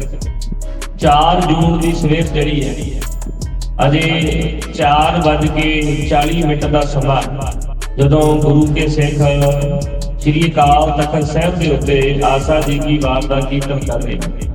ਆਪਾਂ ਸੁਣਿਆ ਕਥਾਵਾਚਕ ਗਿਆਨੀ ਠਾਕੁਰ ਸਿੰਘ ਜੀ, ਤੇ ਫਿਰ ਉਸ ਵੇਲੇ ਸਹਾਇਕ ਰਾਗੀ ਦੀ ਡਿਊਟੀ ਕਰ ਰਹੇ ਸੀ SGPC ਦੇ ਵਿੱਚ। ਅਕਾਲ ਤਖਤ ਸਾਹਿਬ ਦੇ ਆਸਾ ਜੀ ਕੀ ਵਾਰ ਦਾ ਕੀਰਤਨ ਇਹਨਾਂ ਨੇ ਕਰਨਾ ਸੀ। ਇੱਕ ਦਿਨ ਕੀਰਤਨ ਕਰਦੇ ਜਨਰਲ ਸੁਰੇਖ ਸਿੰਘ ਉਹ ਪਾਲਕੀ ਸਾਹਿਬ ਦੀ ਸੇਵਾ ਕਰਕੇ ਆਪ ਅਕਾਲ ਤਖਤ ਸਾਹਿਬ ਤੇ ਬੈਠ ਕੇ ਕੀਰਤਨ ਸੁਣਿਆ ਕਰਦੇ। ਜਿਵੇਂ ਹੀ ਪਹਿਲਾ ਛੱਕਾ ਪੜਿਆ ਗਿਆ ਹੈ ਤੇ ਉਸ ਦੇ ਨਾਲ ਹੀ ਹਰਅਮਰਤ ਭੇਲੇ ਲੋਇਣਾ, ਨਾਲ ਹੀ ਤੋਪ ਦਾ ਗੋਲਾ ਦਰਬਾਰ ਸਾਹਿਬ ਵਾਹਿਗੁਰੂ ਅਕਾਲ ਤਖਤ ਸਾਹਿਬ ਦੀ ਉੱਪਰਲੀ ਮੰਜ਼ਿਲ ਗੁੰਬਦ ਦੇ ਨੇੜੇ ਬੈਠਾ। ਉਸੇ ਵੇਲੇ ਜਨਰਲ ਸਾਹਿਬ ਨੇ ਕਿਹਾ, ਸਾਵਧਾਨ ਸਿੰਘੋ, ਇਹ ਜਿਸ ਗੱਲ ਦਾ ਡਰ ਸੀ, ਸਮੇਂ ਦੀ ਸਰਕਾਰ ਦੇ ਵੱਲੋਂ ਦਰਬਾਰ ਸਾਹਿਬ ਸ੍ਰੀ ਅਕਾਲ ਤਖਤ ਸਾਹਿਬ ਦੇ ਉੱਤੇ ਹੱਲਾ ਬੋਲ ਦਿੱਤਾ ਗਿਆ, ਤੇ ਉਹਨਾਂ ਦੇ ਕੋਲ ਜੋ ਸਿਗਨਲ ਦੇ ਸਾਧਨ ਸਾਨੂੰ ਸਾਧਨਾਂ ਦੇ ਰਾਹੀਂ ਸੁਨੇਹਾ ਦੇ ਦਿੱਤਾ ਗਿਆ ਹੈ, ਤਗੜੇ ਹੋ ਕਰਕੇ ਬਹਿ ਜਾਓ। ਤੇ ਉਹ ਫਿਰ ਫੌਜ ਨੇ ਜਿਹੜੀ ਆਪਣੀ ਰਣਨੀਤੀ ਘੜੀ ਸੀ ਉਹਦੇ ਅਨੁਸਾਰ ਉਹਨਾਂ ਨੇ ਆਪਣੀ ਟੁਕੜੀਆਂ ਨੂੰ ਵੰਡਿਆ ਹੋਇਆ ਸੀ, ਕੁਝ ਮੋਹਰੇ ਅੱਗੇ ਤੇ ਕੁਝ ਪਿੱਛੇ ਉਹਨਾਂ ਨੂੰ ਕਵਰ ਫਾਇਰ ਦੇਣ ਲਈ ਆ ਰਹੇ ਨੇ। ਉਹਨਾਂ ਨੇ 1700 ਫੌਜੀ ਉਹ ਚੁਣੇ ਜਿਨ੍ਹਾਂ ਦੇ ਕੋਲ 1971 ਦੀ ਜੰਗ ਦਾ ਤਜਰਬਾ ਸੀ, ਜਿਹੜੇ ਜੰਗ ਪਹਿਲਾਂ ਲੜ ਚੁੱਕੇ ਸਨ, ਜਿਨ੍ਹਾਂ ਨੂੰ ਪਤਾ ਸੀ ਜੰਗ ਕਿਵੇਂ ਲੜਨੀ ਹੈ। ਇਹ ਸਾਰੇ ਫੌਜੀ ਰੇਂਜ ਕੇ ਅੱਗੇ ਜਾ ਰਹੇ ਨੇ, ਤੇ ਜਨਰਲ ਸਾਹਿਬ ਨੇ ਪਤਾ ਸੀ ਸਾਰਾ ਕੁਝ ਹੀ। ਉਹਨਾਂ ਦੇ ਜਿਹੜੇ ਟਿਕਾਣੇ ਸੀ, ਜਾਂ ਤਾਂ ਜਿਹੜਾ ਉਹਨਾਂ ਨੇ ਜਿੱਥੋਂ ਗੋਲਾਬਾਰੀ ਕਰਨੀ ਸੀ, ਜਿੱਥੋਂ ਹਥਿਆਰ ਚਲਾਉਣੇ ਸੀ, ਉਹ ਜਾਂ ਤੇ ਧਰਤੀ ਤੋਂ ਸਿਰਫ 6 ਇੰਚ ਉੱਚੇ ਸੀ ਜਾਂ ਉਚਲੀ ਮੰਜ਼ਲਾਂ ਦੇ ਉੱਤੇ ਸਨ, ਜਿਵੇਂ ਪਾਣੀ ਵਾਲੀ ਟੈਂਕੀ ਹੈ, ਤੇ ਲੰਗਰ ਹਾਲ ਦੀ ਇਮਾਰਤ ਦੇ ਉੱਤੇ, ਗੁਰੂ ਨਾਨਕ ਨਿਵਾਸ ਦੇ ਉੱਤੇ, ਤੇ ਉਹ ਇਹਨਾਂ ਜਗ੍ਹਾ ਦੇ ਉੱਤੇ ਉੱਚੇ ਟਿਕਾਣੇ ਰੱਖੇ ਸਨ। ਤੇ ਜਿਵੇਂ ਹੀ ਫੌਜ ਅੰਦਰ ਆਉਣਾ ਸ਼ੁਰੂ ਹੋਈ ਤੇ ਉਹਦੇ ਨਾਲ ਹੀ ਸਿੰਘਾਂ ਨੇ ਫਾਇਰ ਖੋਲ ਦਿੱਤੇ, ਤੇ ਜਿਹੜੇ ਬੜੇ ਦਮਗੰਜੇ ਮਾਰ ਕੇ ਆਏ ਸੀ, ਬੀਬੀ ਇੰਦਰਾ ਦੇ ਨਾਲ ਗੱਲਾਂ ਕਰਕੇ ਆਏ ਕਿ 2 ਘੰਟਿਆਂ ਦੇ ਵਿੱਚ ਅਸੀਂ ਸਵੇਰ ਵੇਲੇ 4 ਤਰੀਕ ਨੂੰ ਹਮਲਾ ਕਰਨਾ ਹੈ ਤੇ 7-8 ਵਜੇ ਤੱਕ ਤੁਸੀਂ ਦਰਬਾਰ ਸਾਹਿਬ ਪਹੁੰਚ ਜਾਓਗੇ। ਉਹਨਾਂ ਦਾ ਮੰਨਣਾ ਇਹ ਸੀ ਕਿ ਜਿਵੇਂ ਪਹਿਲੇ ਸਮਿਆਂ 'ਚ ਹੋਇਆ, ਜਿਵੇਂ ਬਾਬਾ ਬੰਦਾ ਸਿੰਘ ਬਹਾਦਰ ਨੂੰ ਪਕੜ ਕੇ ਦਿੱਲੀ ਦੇ ਵਿੱਚ ਜਲੂਸ ਕੱਢਿਆ ਗਿਆ ਸੀ, ਤੇ ਇਉਂ ਅਸੀਂ ਸੰਤ ਜਰਨੈਲ ਸਿੰਘ ਨੂੰ ਜਿਉਂਦਿਆਂ ਪਕੜਨਾ, ਜਿਉਂਦਿਆਂ ਪਕੜ ਕੇ ਬੀਬੀ ਇੰਦਰਾ ਦੇ ਸਾਹਮਣੇ ਗੋਡਿਆਂ ਪਰਨੇ ਖੜੇ ਕਰਨਾ। ਉਹਨਾਂ ਦੀ ਮਨਸ਼ਾ ਇਹ ਸੀ ਕਿ 2 ਘੰਟੇ 'ਚ ਆਪਰੇਸ਼ਨ ਸਫਲ ਹੋ ਜਾਏਗਾ। ਤੇ ਜਦੋਂ ਉਸ ਕਈ ਜਰਨੈਲਾਂ ਨੇ KS ਬਰਾੜ ਨੂੰ ਕਿਹਾ, ਬਰਾੜ ਸਾਹਿਬ, ਫੌਜ ਜਿਹੜੀ ਹੈ ਭਾਵੇਂ ਆਪਾਂ ਤਜਰਬੇ ਵਿੱਚ ਵੱਡੇ ਆ, ਸਾਡੇ ਕੋਲ ਗਿਣਤੀ ਹੈ, ਹਥਿਆਰ ਨੇ, ਪਰ ਉਹ ਬੜੇ ਜੁਝਾਰੂ ਨੇ। ਤੇ ਬਰਾੜ ਦਾ ਕਹਿਣਾ ਸੀ ਕਿ ਅਜੇ ਉਹਨਾਂ ਨੂੰ ਪਤਾ ਨਹੀਂ, ਜਦੋਂ ਫੌਜ ਦੇ ਬੂਟਾਂ ਦੇ ਆਵਾਜ਼ ਆਉਂਦੀ ਹੈ, ਟੈਂਕਾਂ ਦੇ ਚੱਲਣ ਦੀ ਆਵਾਜ਼ ਆਉਂਦੀ ਹੈ, ਹਥਿਆਰ ਚੱਲਣ ਦੀ ਆਵਾਜ਼ ਆਉਂਦੀ ਹੈ, ਵੱਡੇ ਵੱਡੇ ਜਿਹੜੇ ਨੇ ਉਹਨਾਂ ਦੇ ਪਜਾਮੇ ਗਿੱਲੇ ਹੋ ਜਾਂਦੇ। ਬਰਾੜ ਦਾ ਇਹ ਕਹਿਣਾ ਉਸ ਵੇਲੇ ਸਾਰੀ ਗਲਤਫਹਿਮੀ ਦੂਰ ਹੋ ਗਈ, ਜਦੋਂ ਉਹਦੇ ਪਹਿਲੇ ਜਿਹੜੇ ਜਥੇ ਦੇ ਉਹਨੇ ਆਪਣੀ ਫੌਜ ਭੇਜੀ ਸੀ, ਉਹਦੇ ਵਿੱਚੋਂ 80% ਉੱਥੇ ਹੀ ਸਿੰਘਾਂ ਨੇ ਸੋਧ ਦਿੱਤੇ, ਤੇ ਲੱਭਦਿਆਂ ਨੂੰ ਉਹਨਾਂ ਨੂੰ ਕੋਈ ਰਾਹ ਨਹੀਂ ਸੀ ਲੱਭਿਆ। ਆ ਜਿਹੜੇ ਉੱਪਰੋਂ ਚੜ ਕੇ ਆ ਰਹੇ ਸੀ, ਤੇ ਉਹ ਫਿਰ ਉੱਪਰਲੀਆਂ ਮੋਰਚਿਆਂ ਦੇ ਵਿੱਚ ਜਿਹੜੇ ਸਿੰਘ ਸਨ, ਉਹਨਾਂ ਨੇ ਉਹਨਾਂ ਤੇ ਫਾਇਰ ਖੋਲ ਦਿੱਤੇ। ਤੇ ਕੁਝ ਹੀ ਮਿੰਟ ਹੀ ਬੀਤੇ ਸੀ, ਅਜੇ ਅੱਧੇ ਘੰਟੇ ਤੋਂ ਵੀ ਘੱਟ ਦਾ ਸਮਾਂ ਸੀ, ਤੇ ਆਖਰ ਫੌਜ ਨੂੰ ਇੱਕ ਸਿਗਨਲ ਦੇਣਾ ਪਿਆ। ਉਹ ਸਿਗਨਲ ਦਾ ਮਤਲਬ ਹੁੰਦਾ ਹੈ ਕਿ ਜਿੱਥੇ ਵੀ ਕੋਈ ਹੈ ਛੱਡ ਕੇ ਭੱਜ ਕੇ ਵਾਪਸ ਆ ਜਾਓ। ਇਹ ਸਿਗਨਲ ਅੱਜ ਤੱਕ ਨਾ 65 ਦੀ ਲੜਾਈ 'ਚ ਨਾ 71 ਦੀ ਲੜਾਈ 'ਚ ਚੱਲਿਆ ਸੀ। ਇਹ ਪਹਿਲੀ ਵਾਰ ਉਹਨਾਂ ਨੂੰ ਸਿਗਨਲ ਦੇਣਾ ਪਿਆ, ਤੇ ਕਈ ਹਜ਼ਾਰ ਜਿਹੜੇ ਫੌਜੀ ਸੀ ਪਹਿਲੇ ਹੱਲੇ ਸਿੰਘਾਂ ਨੇ ਮਾਰ ਦਿੱਤੇ। ਉਹਨਾਂ ਦੀ ਸਾਰੀ ਰਣਨੀਤੀ ਜਿਹੜੀ ਫੇਲ ਹੋ ਗਈ, ਜੋ ਸਮਝ ਕੇ ਬੈਠੇ ਸੀ ਉਹ ਸਾਰਾ ਕੁਝ ਖਤਮ ਹੋ ਗਿਆ। ਤੇ हैरान परेशान हो गए, अंदर कुछ फटड़ पए ने, क्योंकि जदों लम्मे पे आ रहे सी रेंग के ते गोलियां किसी के पैरों में वजियां ने, किसी सिर च वजियां। ਜਿਹੜੇ मर गए ते मर गए, ਜਿਹੜੇ ਉੱਥੇ बेहोश पए ने उन्हां दा लहू वग रिहा। अंदर किसी दे जाण दी हिम्मत नहीं है। ਜਿਹੜੇ ਤੁਰ ਕੇ ਜਾ ਰਹੇ ਸੀ ਉਹਨਾਂ ਦੇ ਪੈਰਾਂ 'ਚ ਗੋਲੀਆਂ ਵੱਜੀਆਂ ਤੇ ਵਾਪਸ ਨਹੀਂ ਆ ਸਕਦੇ। ਇਉਂ ਫਿਰ ਬਾਅਦ ਤੋਂ ਅਨਾਉਂਸਮੈਂਟ ਕੀਤੀ ਗਈ ਹੈ ਕਿ ਇਹ ਸਾਡੇ ਜਿਹੜੇ ਫੌਜੀ ਮਰ ਗਏ ਨੇ ਇੱਥੇ, ਇਹਨਾਂ ਨੂੰ ਚੱਕਣ ਦੀ ਸਾਨੂੰ ਇਜਾਜ਼ਤ ਦਿੱਤੀ ਜਾਵੇ, ਨਹੀਂ ਤੇ ਬਦਬੂ ਫੈਲ ਜਾਏਗੀ ਤੇ ਇੱਥੇ ਮਹਾਮਾਰੀ ਫੈਲਣ ਦਾ ਖਤਰਾ ਹੈ। ਅੰਦਰੋਂ ਹਰਾ ਸਿਗਨਲ ਆ ਗਿਆ ਕਿ ਤੁਸੀਂ ਆਪਣੇ ਫੌਜਾਂ ਨੂੰ ਲੈ ਕੇ ਜਾ ਸਕਦੇ ਹੋ। ਉਸ ਵੇਲੇ ਉਹਨਾਂ ਨੇ 300 ਜਿਹੜੇ ਭੰਗੀ ਬੁਲਾਏ ਤੇ ਉਹਨਾਂ ਨੇ ਇਹ ਜਿਹੜੇ ਫੌਜ ਦੇ ਆਏ ਸਨ फौजी चढ़ के उन्होंने सारिया दियां लाशां अते जख्मियां नूं बाहर कढिया गया। ते इउं फिर ये 4 जून का दिन बीतदा जा रहा। फौज के जिन्ने बनाए हुए प्लान से सारे फेल हो गए ते उस तो बाद उन्होंने वक्खो वक्खरे ढंगां दे नाल कमांडो भेजने शुरू किए। कमांडो जिहड़े सी जहाज़ां दे राहीं थल्ले उतारने शुरू किए ते जिवें ही थल्ले उतारन लगे ते फिर इउं ਸਿੰਘਾਂ ने उन्हां दे फैल शुरू किए। ਉਹ रस्से लमकदे ही रह गए ते उन्हां दे शरीर जिहड़े सन ਉਹ फिर दरबार साहिब सरोवर दे विच ही गिरने शुरू किए। ਇਹ कमांडो जिहड़े स्पैशल कमांडो हुंदे ने ते एक फौजी नूं जिहड़ा आ कई साल ट्रेनिंग देण तो बाद उस नूं कमांडो बनाया जांदा है। ते सब तो तेज तरार इन्हां दी फौज मिली है जिहनूं आपां NSG कमांडो कहंदे हां। ਇਹ ਪ੍ਰਧਾਨ ਮੰਤਰੀ ਰਾਸ਼ਟਰਪਤੀ ਦੀ ਸੁਰੱਖਿਆ ਵਿੱਚ ਲੱਗਦੇ ਨੇ ਤੇ ਇਹ ਸਭ ਤੋਂ ਜਿਹੜੇ ਤਕੜੇ ਸੀ ਫੌਜ, ਇਹ ਵੀ ਇਹਨਾਂ ਦੀ ਚੜ੍ਹਾਈ ਕਰਦੀ ਹੈ। ਹੁਣ ਕੋਈ ਹੱਲ ਨਹੀਂ ਬਚ ਰਿਹਾ। ਲਗਾਤਾਰ 4 ਜੂਨ ਦੀ ਸਵੇਰ ਨਿਕਲ ਗਈ, 4 ਜੂਨ ਦੀ ਰਾਤ ਨਿਕਲ ਗਈ, 5 ਜੂਨ ਦਾ ਦਿਨ ਚੜ੍ਹਿਆ ਹੈ। ਇਹਨਾਂ ਨੇ ਕਿਹਾ ਵੀ ਕੀ ਕੀਤਾ ਜਾਏ ਤੇ ਉਹ ਕਹਿਣ ਲੱਗੇ ਵੀ ਚਲੋ ਆਪਾਂ ਹੁਣ ਛੋਟੀਆਂ ਜਿਹੜੀਆਂ ਬਖਤਰਬੰਦ ਗੱਡੀਆਂ ਨੇ ਉਹ ਗੱਡੀਆਂ ਚੜ੍ਹ ਦਈਏ। क्यों जी सीधे जाते गोली बज रही है, बुलेट प्रूफ जैकटा बन के भी चले गए ते ਸਿੰਘਾਂ ने वो भी सोच दिते। क्यों ये है गुरु कलगीधर दे सिंह ना। ਜਦੋਂ ਮਹਾਰਾਜ ਜੀ ਉੱਤੇ ਆਇਆ ਸੀ ਚੜ ਕੇ ਤੇ ਉਹ ਕਹਿੰਦੇ ਸਾਰਾ ਸਰੀਰ ਲੋਹੇ ਨਾਲ ਬੱਥਿਆ ਹੋਇਆ ਤੇ ਸੱਚੇ ਪਾਤਸ਼ਾਹ ਨੇ ਤੇ ਕੰਨ ਦਾ ਨਿਸ਼ਾਨਾ ਲੈ ਕੇ ਮਾਰ ਦਿੱਤਾ ਸੀ। ਇਹ ਭਾਵੇਂ ਸਾਰਾ ਕੁਝ ਇਹ ਅੱਜ ਲੈਸ ਨੇ ਬੁਲਟ ਪ੍ਰੂਫ ਜੈਕਟਾਂ ਦੇ ਨਾਲ, ਪਰ ਜਦੋਂ ਸਿੰਘਾਂ ਦੇ ਨਿਸ਼ਾਨੇ ਦੇ ਚੜ੍ਹਦੇ ਛੱਡਿਆ ਕਿਸੇ ਇਹਨਾਂ ਨੇ ਫਿਰ ਬੁਲਟ ਪ੍ਰੂਫ ਰਸ਼ੀਆ ਦੇ ਟੈਂਕ ਸਨ, ਛੋਟੇ ਗੱਡੀਆਂ, ਬਖਤਰਬੰਦ ਗੱਡੀਆਂ, ਜਿਨ੍ਹਾਂ ਨੂੰ ਚਾਰੇ ਪਾਸਿਓਂ 27 ਇੰਚ ਮੋਟੀ ਜਿਹੜੀ ਹੈ ਉਹ ਲੋਹੇ ਦੇ ਨਾਲ ਬੜਿਆ ਹੋਇਆ ਹੈ। ਕਿ ਜਦੋਂ ਉਹ ਦਰਬਾਰ ਸਾਹਿਬ ਕੰਪਲੈਕਸ ਦੇ ਅੰਦਰ ਆਉਣ ਲੱਗੇ ਤੇ ਸਿੰਘਾਂ ਦੇ ਮਨ ਦੇ ਵਿੱਚ ਐਡਾ ਵੱਡਾ ਚਾਅ ਸੀ ਕਿ ਇੰਨਾ ਵੱਡਾ ਉਹਨਾਂ ਦੇ ਮਨ 'ਚ ਰੋਹ ਸੀ ਕਿ ਦਰਬਾਰ ਸਾਹਿਬ ਦੇ ਅੰਦਰ ਆਪਾਂ ਫੌਜ ਨੂੰ ਦਾਖਲ ਨਹੀਂ ਹੋਣੀ। ਤੇ ਫੌਜ ਅੰਦਰ ਆਉਣ ਲੱਗੀ ਹੈ ਤੇ ਜਿਸ ਵੇਲੇ ਅਮਰ ਸ਼ਹੀਦ ਧੰਨ ਬਾਬਾ ਦੀਪ ਸਿੰਘ ਸਾਹਿਬ ਜੀ ਦੇ ਉਸ ਪ੍ਰਕਰਮਾਂ ਦੇ ਅਸਥਾਨ ਦੇ ਅੱਗੇ ਵਧਣ ਲੱਗੀ ਫੌਜ ਲੰਗਰ ਸਾਹਿਬ ਦੇ ਵਾਲੇ ਪਾਸਿਓਂ ਦਰਸ਼ਨੀ ਡਿਊਟੀ ਦੇ ਵਿੱਚ ਤੇ ਉੱਪਰਲੀ ਇਮਾਰਤ ਦੇ ਵਿੱਚ ਬੈਠੇ ਸਿੰਘਾਂ ਨੇ ਆਪਣੇ ਸਰੀਰ ਦੇ ਨਾਲ ਬੰਬ ਬੰਨ ਕਰਕੇ ਤੇ ਉਸ ਪ੍ਰਕਰਮਾਂ ਵਿੱਚ ਦਾਖਲ ਹੋਏ ਟੈਂਕ ਦੇ ਉੱਤੇ ਛਾਲਾਂ ਮਾਰਦਾ। ਇੱਕ ਸਿੰਘ ਦਾ ਪਰਿਵਾਰ ਦਾ ਜ਼ਿਕਰ ਆਉਂਦਾ ਹੈ ਜਿਹਦੀਆਂ 2 ਪੁੱਤਰੀਆਂ ਨੇ, ਬੀਬੀ ਸਤਨਾਮ ਕੌਰ, ਬੀਬੀ ਵਾਹਿਗੁਰੂ ਕੌਰ।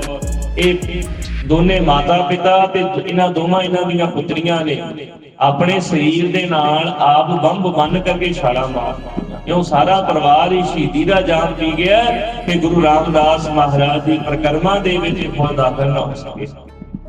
ਇਹ ਬਖਤਰਬੰਦ ਗੱਡੀਆਂ ਵੀ ਜਦੋਂ ਇਹਨਾਂ ਦੀਆਂ ਫੇਲ ਹੋ ਗਈਆਂ ਤੇ ਉਹ ਕਰਕੇ ਫਿਰ ਵੱਡੇ ਪੱਧਰ ਤੇ ਮੀਟਿੰਗਾਂ ਚੱਲ ਰਹੀਆਂ, ਇਹਨਾਂ ਨੂੰ ਬਾਰ-ਬਾਰ ਫੋਨ ਖੜਕਾਏ ਜਾ ਰਹੇ ਨੇ। ਜਿੰਨੇ ਜਰਨੈਲ ਨੇ, ਜਿੰਨੇ ਇਹਨਾਂ ਦੇ ਵੱਡੇ ਅਫਸਰ ਨੇ ਜਿਹੜੇ ਸਕੀਮ ਘਾੜੇ ਨੇ ਉਹ ਸਕੀਮਾਂ ਘੜ ਰਹੇ, ਪਰ ਸਾਰੀਆਂ ਸਕੀਮਾਂ ਪੁੱਠੀਆਂ ਪੈ ਰਹੀਆਂ, ਫੇਲ ਹੋ ਰਹੀਆਂ, ਕੁਝ ਨਹੀਂ ਕਰ ਰਹੀਆਂ। ਤੇ 5 ਜਿਹੜੀ ਜੂਨ ਦੀ ਜਿਵੇਂ ਅੱਧੀ ਰਾਤ ਦਾ ਵੇਲਾ ਹੁੰਦਾ ਹੈ ਤੇ ਉਹਨਾਂ ਨੇ ਲਗਾਤਾਰ ਫਿਰ ਵੱਡੇ ਜਿਹੜੇ ਟੈਂਕ ਸਨ ਉਹ ਟੈਂਕ ਲਿਆਉਣੇ ਸ਼ੁਰੂ ਕੀਤੇ, ਜਿਹਨੂੰ ਵਜੰਤਾ ਟੈਂਕ ਕਿਹਾ ਜਾਂਦਾ ਹੈ, ਜਿਹੜਾ ਟੈਂਕ ਦੁਸ਼ਮਣ ਦੇਸ਼ਾਂ ਦੇ ਉੱਤੇ ਮਾਰਿਆ ਜਾਂਦਾ। ਤੇ ਉਹ ਟੈਂਕ ਦਾ ਜਦੋਂ ਪਹਿਲਾ ਗੋਲਾ ਦਾਗਿਆ ਤੇ ਸਾਰਾ ਅੰਮ੍ਰਿਤਸਰ ਸ਼ਹਿਰ ਹਿੱਲ ਗਿਆ, ਐਡਾ ਵੱਡਾ ਉਹਦਾ ਖੜਾਕਾ ਸੀ। ਤੇ ਜਿਸ ਵੇਲੇ ਉਹ ਟੈਂਕ ਵਾੜ ਦਿੱਤੇ ਨੇ ਪ੍ਰਕਰਮਾਂ ਦੇ ਵਿੱਚ ਤੇ ਇਉਂ ਫਿਰ ਉਸ ਵੇਲੇ ਅੱਧੀ ਰਾਤ ਦਾ ਵੇਲਾ 10-11 ਵਜੇ ਦਾ ਜਦੋਂ ਜਨਰਲ ਸੁਵੇਗ ਸਿੰਘ ਇੱਕ ਪਾਸੇ ਤੇ ਵੇਖੋ ਹਿੰਦੁਸਤਾਨ ਦੀ ਫੌਜ ਦੇ ਜਨਰਲ ਨੇ ਜਿਹੜੇ ਬਾਹਰ ਖੜੇ ਫੈਸਲੇ ਸੁਣਾ ਰਹੇ ਨੇ, ਫੌਜ ਨੂੰ ਹੁਕਮ ਲਾ ਰਹੇ ਨੇ, ਦੂਜੇ ਪਾਸੇ ਸਿੱਖ ਕੌਮ ਦਾ ਜਰਨੈਲ ਹੈ ਜਨਰਲ ਸੁਵੇਗ ਸਿੰਘ ਜਿਹੜਾ ਕਿ ਆਪ ਰਣ ਮੈਦਾਨ ਦੇ ਵਿੱਚ ਹਥਿਆਰ ਲੈ ਕਰਕੇ ਵੈਰੀ ਦੇ ਨਾਲ ਜੂਝ ਰਿਹਾ। ਮੀਰੀ ਪੀਰੀ ਦੇ ਨਿਸ਼ਾਨ ਸਾਹਿਬ ਦੀ ਓੜ ਲੈ ਕਰਕੇ ਜਨਰਲ ਸ਼ਵੇਕ ਸਿੰਘ ਉਸ ਵੇਲੇ ਜੰਗ ਲੜ ਰਹੇ ਸੀ ਤੇ ਇੱਕ ਬਰਸਟ ਉਹਨਾਂ ਦੇ ਆ ਕੇ ਵੱਜਿਆ ਤੇ ਉੱਥੇ ਜਨਰਲ ਸਾਹਿਬ ਗਿਰ ਗਏ ਤੇ ਇੱਕ ਫੌਜੀ ਸਿੱਖ ਵੀਰ ਕੋਲ ਸੀ, ਉਹਨੇ ਜਨਰਲ ਸਾਹਿਬ ਨੂੰ ਉਠਾਇਆ ਤੇ ਜਨਰਲ ਸਾਹਿਬ ਕਹਿਣ ਲੱਗੇ ਮੈਨੂੰ ਮਹਾਂਪੁਰਖਾਂ ਦੇ ਕੋਲ ਲੈ ਕੇ ਜਾਓ। ਮਹਾਂਪੁਰਖਾਂ ਦੇ ਕੋਲ ਲੈ ਕੇ ਗਏ। ਮਹਾਂਪੁਰਖ ਉਸ ਵੇਲੇ ਅਕਾਲ ਤਖਤ ਸਾਹਿਬ ਦੇ ਤਹਿਖਾਨੇ ਦੇ ਵਿੱਚ ਸਨ ਤੇ ਜਿਹੜਾ ਫੌਜੀ ਵੀਰ ਲੈ ਕੇ ਗਿਆ ਤੇ ਉਹ ਕਹਿਣ ਲੱਗਾ ਜਨਰਲ ਸਾਹਿਬ ਇਹ ਆਪਣਾ ਸ਼ਸਤਰ ਮੈਨੂੰ ਦੇ ਦਿਓ ਤੇ ਜਨਰਲ ਸਾਹਿਬ ਕਹਿੰਦੇ ਨਹੀਂ, ਇਹ ਮਹਾਂਪੁਰਖਾਂ ਨੇ ਵਚਨ ਕੀਤਾ ਹੈ ਕਿ ਸ਼ਸਤਰ ਨਹੀਂ ਤਿਆਗਣਾ, ਇਹ ਸ਼ਸਤਰ ਮੈਂ ਜਾ ਕਰਕੇ ਮਹਾਂਪੁਰਖਾਂ ਨੂੰ ਹੀ ਦੇਣਾ। ਕਿਉਂ ਜਨਰਲ ਸਾਹਿਬ ਨੂੰ ਅਕਾਲ ਤਖਤ ਸਾਹਿਬ ਦੇ ਭੋਰੇ ਦੇ ਹੇਠਾਂ ਜਿੱਥੇ ਮਹਾਂਪੁਰਖ ਬੈਠੇ ਸਨ ਲਿਜਾਇਆ ਗਿਆ ਤੇ ਲਿਜਾ ਕਰਕੇ ਮਹਾਂਪੁਰਖਾਂ ਦੇ ਸਾਹਮਣੇ ਲਟਾ ਦਿੱਤਾ ਗਿਆ। ਸਰੀਰ ਦੇ ਵਿੱਚੋਂ ਲਹੂ ਵਗ ਰਿਹਾ। ਮਹਾਂਪੁਰਖਾਂ ਨੇ ਸਿੰਘਾਂ ਨੂੰ ਕਿਹਾ ਜਨਰਲ ਸਾਹਿਬ ਦੀ ਮੱਲਮ ਪੱਟੀ ਕਰੋ ਤੇ ਜਨਰਲ ਸਾਹਿਬ ਕਹਿੰਦੇ ਨਹੀਂ ਸੰਤ ਜੀ ਹੁਣ ਜਾਣਾ ਨਿਸ਼ਚਿਤ ਹੋ ਗਿਆ ਹੈ, ਇਹ ਖੂਨ ਰੁਕਣਾ ਨਹੀਂ ਹੈ ਤੇ ਤੁਹਾਡਾ ਹੁਕਮ ਸੀ ਬਜਾ ਚੱਲਿਆ ਹਾਂ, ਪਰ ਇੱਕ ਮਨ ਦੇ ਵਿੱਚ ਰੋਹ ਹੈ ਕਿ ਮੈਂ ਇੰਨਾ ਲੰਮਾ ਸਮਾਂ ਜਿਸ ਦੇਸ਼ ਦੀ ਫੌਜ ਦੇ ਲਈ ਐਡੀਆਂ ਵੱਡੀਆਂ ਕੁਰਬਾਨੀਆਂ ਕੀਤੀਆਂ, ਜਿਸ ਦੇਸ਼ ਦੀ ਫੌਜ ਨੂੰ ਬਚਾਉਣ ਦੇ ਲਈ ਕਿਤੇ ਮੈਂ ਆਪਣੇ ਕੇਸ ਵੀ ਕਤਲ ਕਰਵਾ ਦਿੱਤੇ ਸਨ, ਗੁਮਨਾਮੀ ਦੀ ਜ਼ਿੰਦਗੀ ਬਤੀਤ ਕੀਤੀ ਤੇ ਉਸੇ ਦੇਸ਼ ਦੀ ਫੌਜ ਦੇ ਹੱਥੋਂ ਅੱਜ ਮੈਨੂੰ ਇਹ ਜਿਹੜਾ ਹੈ ਸ਼ਹੀਦੀ ਦਾ ਜਾਮ ਪ੍ਰਾਪਤ ਹੋਇਆ ਤੇ ਲੰਮਾ ਸਮਾਂ ਮੈਂ ਉਸ ਦੇਸ਼ ਦੀ ਸੇਵਾ ਕੀਤੀ ਤੇ ਕੁਝ ਮਹੀਨੇ ਹੀ ਕੌਮ ਦੀ ਸੇਵਾ ਕਰ ਸਕਿਆ ਤੇ ਕਿਰਪਾ ਕਰਿਓ ਤੇ ਇਹ ਮੇਰੀ ਸੇਵਾ ਪ੍ਰਵਾਨ ਕਰੋ। ਤੇ ਮਹਾਂਪੁਰਖ ਉਸ ਵੇਲੇ ਜਨਰਲ ਸਾਹਿਬ ਨੂੰ ਕਹਿਣ ਲੱਗੇ ਕਿ ਜਨਰਲ ਸਾਹਿਬ ਜਿੰਨੀ ਸਤਿਗੁਰਾਂ ਨੇ ਤੁਹਾਡੀ ਸੇਵਾ ਲਾਈ ਸੀ ਤੁਸੀਂ ਸੇਵਾ ਪੂਰੀ ਕਰ ਲਈ ਹੈ ਤੇ ਹੁਣ ਜਾਓ, ਧੰਨ ਗੁਰੂ ਹਰਗੋਬਿੰਦ ਸਾਹਿਬ ਮਹਾਰਾਜ ਸੱਚੇ ਪਾਤਸ਼ਾਹ ਜੀ ਦੀ ਗੋਦ ਤੁਹਾਡਾ ਇੰਤਜ਼ਾਰ ਕਰ ਰਹੀ ਹੈ, ਤੁਸੀਂ ਜਾ ਕੇ ਸਤਿਗੁਰਾਂ ਦੀ ਗੋਦ ਦੇ ਵਿੱਚ ਵੱਜੋ। ਤੇ ਮਹਾਂਪੁਰਸ਼ਾਂ ਦੇ ਕੋਲ ਆਪਣਾ ਹਥਿਆਰ ਪਕੜਾ ਦਿੱਤਾ ਤੇ ਮਹਾਂਪੁਰਸ਼ ਕਹਿਣ ਲੱਗੇ ਜਨਰਲ ਸਾਹਿਬ ਸਮਾਂ ਅੱਗੇ ਪਿੱਛੇ ਹੋ ਸਕਦਾ ਹੈ, ਅਸੀਂ ਵੀ ਤੁਹਾਡੇ ਕੋਲ ਹੀ ਆ ਜਾਣਾ ਹੈ। ਤੇ ਜਿਸ ਵੇਲੇ ਜਨਰਲ ਸਾਹਿਬ ਸ਼ਹੀਦੀ ਦਾ ਜਾਮ ਪੀ ਗਏ ਤੇ ਕੋਲ ਸਿੰਘ ਬੈਠੇ ਨੇ ਤੇ ਉਹ ਆਪਸ ਦੇ ਵਿੱਚ ਗੁਰਮਤਾ ਕਰਨ ਲੱਗੇ ਤੇ ਮਹਾਂਪੁਰਖਾਂ ਨੇ ਉਹਨਾਂ ਦੀ ਗੁਸਰ ਹੁੰਦੀ ਸੁਣ ਲਈ ਤੇ ਜਿਵੇਂ ਹੀ ਸਿੰਘ ਮਹਾਂਪੁਰਖਾਂ ਦੇ ਕੋਲ ਆਏ ਤੇ ਮਹਾਂਪੁਰਖ ਕਹਿਣ ਲੱਗੇ ਸਿੰਘੋ ਤੁਹਾਡੇ ਹੁਕਮ ਸੁਣਾਉਣ ਤੋਂ ਪਹਿਲਾਂ ਤੁਹਾਨੂੰ ਮੈਂ ਬੇਨਤੀ ਕਰਨੀ ਚਾਹੁੰਦਾ ਤੇ ਸਿੰਘ ਕਹਿਣ ਲੱਗੇ ਮਹਾਂਪੁਰਖੋ ਹੁਕਮ ਕਰੋ। ਕਹਿੰਦੇ ਨਹੀਂ ਬੇਨਤੀ ਹੈ ਕਿ ਤੁਸੀਂ ਮੈਨੂੰ ਇੱਥੋਂ ਜਾਣ ਨੂੰ ਨਾ ਆਖਿਓ ਤੇ ਸਾਰੇ ਸਿੰਘ ਕਹਿੰਦੇ ਮਹਾਂਪੁਰਖੋ ਅਸੀਂ ਤੇ ਗੁਰਮਤਾ ਕਰਕੇ ਆਏ ਆ ਕਿ ਅਸੀਂ ਪੰਜ ਪਿਆਰਿਆਂ ਦੇ ਰੂਪ ਦੇ ਵਿੱਚ ਤੁਹਾਨੂੰ ਹੁਕਮ ਸੁਣਾਉਣਾ ਹੈ ਕਿ ਤੁਸੀਂ ਹੁਣ ਸ੍ਰੀ ਦਰਬਾਰ ਸਾਹਿਬ ਨੂੰ ਛੱਡ ਕੇ ਚਲੇ ਜਾਓ ਤੇ ਮਹਾਂਪੁਰਖ ਕਹਿਣ ਲੱਗੇ ਨਹੀਂ ਤੇ ਇਹ ਹੁਣ ਜਿਹੜਾ ਸਿਰ ਹੈ ਇਹ ਦਰਬਾਰ ਸਾਹਿਬ ਪਰਿਕਰਮਾ ਦੇ ਵਿੱਚ ਹੀ ਝੁਕੇਗਾ ਤੇ ਇਹ ਫਿਰ ਸਤਿਗੁਰਾਂ ਦੇ ਗੋਦ ਦੇ ਵਿੱਚ ਇੱਥੋਂ ਹੀ ਨਵਾਜੇਗਾ ਤੇ ਉਹ ਕਰਕੇ ਮਹਾਂਪੁਰਖਾਂ ਨੇ ਜਿਹੜਾ ਸੀ ਸਿੰਘਾਂ ਨੂੰ ਮਨਾ ਕਰ ਦਿੱਤਾ। ਜਿਵੇਂ ਜਿਵੇਂ ਮੂਰਤੀ ਨਸ਼ਟ ਹੁੰਦੇ ਜਾ ਰਹੇ ਨੇ ਫੌਜ ਦਾ ਘੇਰਾ ਤੰਗ ਹੁੰਦਾ ਜਾ ਰਿਹਾ ਹੈ, ਜਿਹੜੇ ਮੂਰਤੀ ਦੇ ਵਿੱਚੋਂ ਸਿੰਘ ਜਿਹੜੇ ਹਨ ਉਹ ਸ਼ਹੀਦ ਹੋ ਜਾਂਦੇ ਤੇ ਕੁਝ ਬਚ ਜਾਂਦੇ, ਉਹ ਫਿਰ ਆ ਕੇ ਮਹਾਂਪੁਰਖਾਂ ਨੂੰ ਆ ਜਾਂਦੇ ਤੇ ਸ੍ਰੀ ਦਰਬਾਰ ਸਾਹਿਬ ਕੰਪਲੈਕਸ ਦੇ ਉੱਤੇ ਲਗਾਤਾਰ ਗੋਲੀਆਂ ਚੱਲੀਆਂ। ਜਿੱਥੇ ਸਤਿਗੁਰਾਂ ਜੀ ਦਾ ਪ੍ਰਕਾਸ਼ ਹੁੰਦਾ ਹੈ ਉਸ ਥਾਂ ਤੇ ਸਤਿਗੁਰਾਂ ਦੇ ਸਰੂਪ ਦੇ ਵਿੱਚ ਗੋਲੀ ਵੱਜੀ ਤੇ ਉਹਦੇ ਅੱਜ ਵੀ ਦਰਸ਼ਨ ਕਰਾਏ ਜਾਣਗੇ। ਉਹ ਸਰੂਪ ਉਹ ਗੋਲੀ ਉਵੇਂ ਰੱਖੀ ਹੋਈ ਹੈ ਤੇ ਉਹ ਕਰਕੇ ਫਿਰ ਇੱਕ ਗੁਰੂ ਦਾ ਸਿੱਖ ਜਿਹੜਾ ਹੁਣ ਚਾਰੇ ਪਾਸੇ ਫੌਜ ਹੈ ਤੇ ਨਾ ਗ੍ਰੰਥੀ ਸਿੰਘ ਆ ਸਕਦੇ ਨਾ ਕੀਰਤਨ ਵਾਲੇ ਸਿੰਘ ਆ ਸਕਦੇ ਤੇ ਧੰਨੇ ਉਹ ਗ੍ਰੰਥੀ ਸਿੰਘ ਸਾਹਿਬਾਨ ਗਿਆਨੀ ਮੋਹਨ ਸਿੰਘ ਜੀ ਜਿਨ੍ਹਾਂ ਨੇ ਦਰਬਾਰ ਸਾਹਿਬ ਜੀ ਦੀ ਸੇਵਾ ਦੇ ਵਿੱਚ ਕੋਈ ਵਿਘਨ ਨਹੀਂ ਪਾਇਆ। ਦੋਨੇ ਸਿੰਘ ਸਾਹਿਬ ਗਿਆਨੀ ਮੋਹਨ ਸਿੰਘ ਜੀ ਤੇ ਗਿਆਨੀ ਪੂਰਨ ਸਿੰਘ ਜੀ ਇਹਨਾਂ ਨੇ ਫਿਰ ਉਹ ਕਹਿੰਦੇ ਇੱਕ ਪਾਸੇ ਤੇ ਗੋਲੀਆਂ ਚੱਲਦੀਆਂ ਸੀ ਕਹਿੰਦੇ ਪਰਿਕਰਮਾ ਦੇ ਵਿੱਚੋਂ ਹੁੰਦੇ ਹੋਏ ਲਾਸ਼ਾਂ ਨੂੰ ਪਿੱਛੇ ਹਟਾਉਂਦੇ ਹੋਏ ਦਰਸ਼ਨੀ ਜੋੜੀ ਥਾਂ ਨਿਕਲ ਕੇ ਦਰਬਾਰ ਸਾਹਿਬ ਦੇ ਅੰਦਰ ਜਾਣਾ ਤੇ ਦਰਬਾਰ ਸਾਹਿਬ ਦੇ ਅੰਦਰ ਜਾ ਕਰਕੇ ਸੱਚੇ ਪਾਤਸ਼ਾਹ ਮਹਾਰਾਜ ਜੀ ਦੀ ਜਿਹੜੀ ਨਿਤਨੇਮ ਦੀ ਕਿਰਿਆ ਸੀ ਸੰਧਿਆ ਵੇਲੇ ਰਹਿਰਾਸ ਸਾਹਿਬ ਦਾ ਪਾਠ ਕਰਨਾ, ਪਰ ਸਤਿਗੁਰਾਂ ਦੇ ਸਰੂਪ ਜਿਹੜੇ ਨੇ ਉਹ ਕੋਠਾ ਸਾਹਿਬ ਨਹੀਂ ਲਿਜਾ ਸਕੇ, ਉਹ ਫਿਰ ਉੱਪਰਲੀ ਮੰਜ਼ਿਲ ਦੇ ਵਿੱਚ ਜਾ ਕੇ ਸਮਾਏ ਤੇ ਇੱਕ ਸਿੰਘ ਜਿਹੜਾ ਉਹ ਸਤਿਗੁਰਾਂ ਦੇ ਹਜ਼ੂਰੀ 72 ਵਾਹਿਗੁਰੂ 48 ਘੰਟੇ ਦਾ ਸਮਾਂ ਜਿਹੜਾ ਕਿ ਲਗਾਤਾਰ ਕੀਰਤਨ ਕਰਦਾ ਰਿਹਾ ਸੀ ਤੇ ਉਹ ਸਿੰਘ ਦੇ ਵੀ ਗੋਲੀ ਵੱਜੀ ਤੇ ਗੋਲੀ ਵੱਜੀ ਲੱਤ ਦੇ ਵਿੱਚ ਤੇ ਲਗਾਤਾਰ ਲਹੂ ਸਿਮੀ ਜਾ ਰਿਹਾ ਸੀ, ਉਹ ਤੁਰਿਆ ਨਹੀਂ ਸੀ ਜਾ ਰਿਹਾ ਤੇ ਉਹ ਫਿਰ ਜਦੋਂ 6 ਜੂਨ ਦਾ ਦਿਨ ਚੜਿਆ ਤੇ ਮਹਾਂਪੁਰਸ਼ਾਂ ਦੇ ਕੋਲ ਸਾਰੇ ਮੂਰਤੀਆਂ ਦੇ ਵਿੱਚੋਂ ਸਿੰਘ ਆ ਕਰਕੇ ਅਕਾਲ ਤਖਤ ਸਾਹਿਬ ਤਹਿਖਾਨੇ ਦੇ ਵਿੱਚ ਪਹੁੰਚ ਗਏ ਸੀ।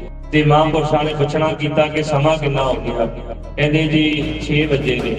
ਤੇ ਮਹਾਂਪੁਰਸ਼ ਕਹਿੰਦੇ ਕਰਫਿਊ ਕਿੰਨੇ ਵਜੇ ਤੱਕ ਹੈ? ਕਹਿੰਦੇ ਜੀ ਕਰਫਿਊ 6 ਵਜੇ ਤੱਕ ਹੀ ਸੀ ਪਹਿਲਾਂ, ਤੇ ਬਾਅਦ ਵਿੱਚ ਜਿਹੜੀਆਂ 6-5 ਦੀਆਂ ਖਬਰਾਂ ਵਿੱਚ ਹੋਇਆ ਕਿ ਕਰਫਿਊ 8 ਵਜੇ ਤੱਕ ਵਧਾ ਦਿੱਤਾ ਗਿਆ। ਤੇ ਮਹਾਂਪੁਰਸ਼ ਫੇਰ ਤਹਿਖਾਨੇ ਵਿੱਚ ਚਲੇ ਗਏ ਕਿ 8 ਵਜੇ ਬਾਹਰ ਨਿਕਲਾਂਗੇ। ਲਗਾਤਾਰ ਗੋਲੀਬਾਰੀ ਹੋ ਰਹੀ ਹੈ, ਟੈਂਕ ਗੋਲੇ ਦਾਗ ਰਹੇ ਨੇ, ਤੇ ਲੇਕਿਨ ਅਜੇ ਵੀ ਜਿਹੜੇ ਫੌਜੀ ਨਾ ਉਹ ਆਮੋ ਸਾਹਮਣੇ ਨਹੀਂ ਆ ਰਹੇ, ਤੇ ਉਹ ਫਿਰ ਟੈਂਕਾਂ ਦੇ ਰਾਹੀਂ ਪਿੱਛੇ ਲੁਕੇ ਹਨ। ਤੇ ਇਧਰ ਰੜੇ ਮੈਦਾਨ ਦੇ ਵਿੱਚ ਸਿੰਘ ਸਾਹਮਣੇ ਖੜੇ ਹੋਏ ਟੈਂਕਾਂ ਦੇ ਨਾਲ ਜੂਝ ਰਹੇ ਨੇ ਤੇ ਸ਼ਹੀਦੀਆਂ ਦਾ ਜਾਮ ਪੀਂਦੇ। ਤੇ 6 ਜੂਨ ਸਵੇਰ ਜਦੋਂ 8:45 ਵਜੇ ਹੋਏ, ਮਹਾਂਪੁਰਸ਼ ਸਿੰਘਾਂ ਦੇ ਸਮੇਤ ਬਾਹਰ ਆਏ, ਸ੍ਰੀ ਅਕਾਲ ਤਖਤ ਸਾਹਿਬ ਦੇ ਸਨਮੁਖ ਆਏ ਤੇ ਬੇਨਤੀ ਕੀਤੀ ਸਿੰਘਾਂ ਨੇ ਕਿ ਗੁਰੂ ਹਰਗੋਬਿੰਦ ਸਾਹਿਬ ਮਹਾਰਾਜ ਜੀ ਦੇ ਜਿੱਥੇ ਪਾਲਕੀ ਸਾਹਿਬ ਵਿੱਚ ਤਖਤ ਸਾਹਿਬ ਦੇ ਉੱਤੇ ਸ਼ਸਤਰ ਸੁਭਾਇਮਾਨ ਨੇ, ਮਹਾਂਪੁਰਸ਼ੋ ਉਹ ਤਖਤ ਉਹ ਜਿੱਥੇ ਸ਼ਸਤਰ ਨੇ ਉਹ ਪਾਲਕੀ ਫੌਜ ਨੇ ਉਡਾ ਦਿੱਤੀ ਹੈ। ਤੇ ਮਹਾਂਪੁਰਖ ਬੜੇ ਰੋਹ ਦੇ ਵਿੱਚ ਆ ਗਏ ਤੇ ਉਸ ਵੇਲੇ ਕਿਹਾ ਚਲੋ ਸਿੰਘੋ ਹੁਣ ਸਮਾਂ ਹੋ ਗਿਆ ਸ਼ਹੀਦੀਆਂ ਪਾਉਣ ਦਾ।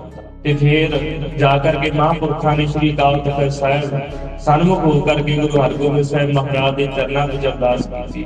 ਸੰਖੇਪ ਰੂਪ ਦੇ ਵਿੱਚ ਮਹਾਂਪੁਰਖਾਂ ਨੇ ਅਰਦਾਸ ਕੀਤੀ ਕਿ ਹੇ ਗੁਰੂ ਹਰਗੋਬਿੰਦ ਸਾਹਿਬ ਪਾਤਸ਼ਾਹ ਮਹਾਰਾਜ, ਤੁਹਾਡੇ ਤਖਤ ਦੀ ਮਾਣ ਮਰਿਆਦਾ ਕਾਇਮ ਰੱਖਣ ਲਈ, ਪਵਿੱਤਰਤਾ ਕਾਇਮ ਰੱਖਣ ਲਈ ਗੁਰੂ ਕੇ ਸਿੰਘ ਸ਼ਹੀਦੀਆਂ ਦਾ ਜਾਮ ਪੀ ਰਹੇ ਨੇ। ਕਿਰਪਾ ਕਰੋ ਸਾਡੀ ਸੇਵਾ ਪ੍ਰਵਾਨ ਕਰਿਓ ਕਿ ਸਾਨੂੰ ਵੀ ਸ਼ਹੀਦੀ ਦਾ ਜਾਮ ਬਖਸ਼ੋ। ਤੇ ਅੱਗੇ ਮਹਾਂਪੁਰਖਾਂ ਦੇ ਬਚਨ ਸਨ ਕਿ ਜਿੰਨਾ ਚਿਰ ਤੱਕ ਸਿੱਖ ਕੌਮ ਦਾ ਆਪਣਾ ਘਰ ਨਹੀਂ ਬਣ ਜਾਂਦਾ, ਉਹਨਾਂ ਚਿਰ ਤੱਕ ਮੈਂ ਵਾਰ-ਵਾਰ ਹੀ ਸਿੱਖ ਕੌਮ ਦੇ ਵਿੱਚ ਪੈਦਾ ਹੁੰਦਾ। ਇਹ ਬਚਨ ਕਹਿ ਕੇ ਮਹਾਂਪੁਰਖ ਮੀਰੀ ਪੀਰੀ ਦੇ ਜਿੱਥੇ ਨਿਸ਼ਾਨ ਸਾਹਿਬ ਨੇ ਉਹ ਨਿਸ਼ਾਨ ਸਾਹਿਬਾਂ ਦੇ ਕੋਲ ਆ ਗਏ। ਰੜੇ ਮੈਦਾਨ ਦੇ ਵਿੱਚ ਆਮੋ ਸਾਹਮਣੇ ਦੀ ਜੰਗ ਹੋਣ ਲੱਗੀ। ਹੁਣ ਟੈਂਕਾਂ ਦੇ ਸਾਹਮਣੇ ਕਿੰਨਾ ਕੁ ਚਿਰ ਖਲੋਇਆ ਜਾ ਸਕਦਾ। ਇੱਕ ਪਾਸੇ ਵੱਡੇ ਗੋਲੇ ਦਾਗੇ ਜਾ ਰਹੇ ਨੇ ਤੇ ਉਸ ਵੇਲੇ ਭਾਈ ਅਮਰੀਕ ਸਿੰਘ ਜਿਹੜੇ ਨੇ ਉਹ ਸ਼ਹਾਦਤ ਦਾ ਜਾਮ ਪੀ ਗਏ। ਚਾਰੇ ਪਾਸੇ ਰੌਲਾ ਪੈ ਗਿਆ, ਭਾਣਾ ਵੱਟ ਗਿਆ, ਭਾਈ ਅਮਰੀਕ ਸਿੰਘ ਸ਼ਹੀਦ ਹੋ ਗਏ। ਕੁਝ ਹੀ ਸਮੇਂ ਬਾਅਦ ਮਹਾਂਪੁਰਖਾਂ ਦੇ ਲਗਾਤਾਰ ਗੋਲੇ ਵੱਜੇ ਤੇ ਬ੍ਰਸ਼ਟ ਵੱਜੇ ਹਨ ਤੇ ਉਹਨਾਂ ਦੇ ਸੱਜੇ ਮੋਢੇ ਦੇ ਉੱਤੇ ਸਰੀਰ ਦੇ ਬੇਅੰਤ ਜ਼ਖਮ ਹੋ ਗਏ।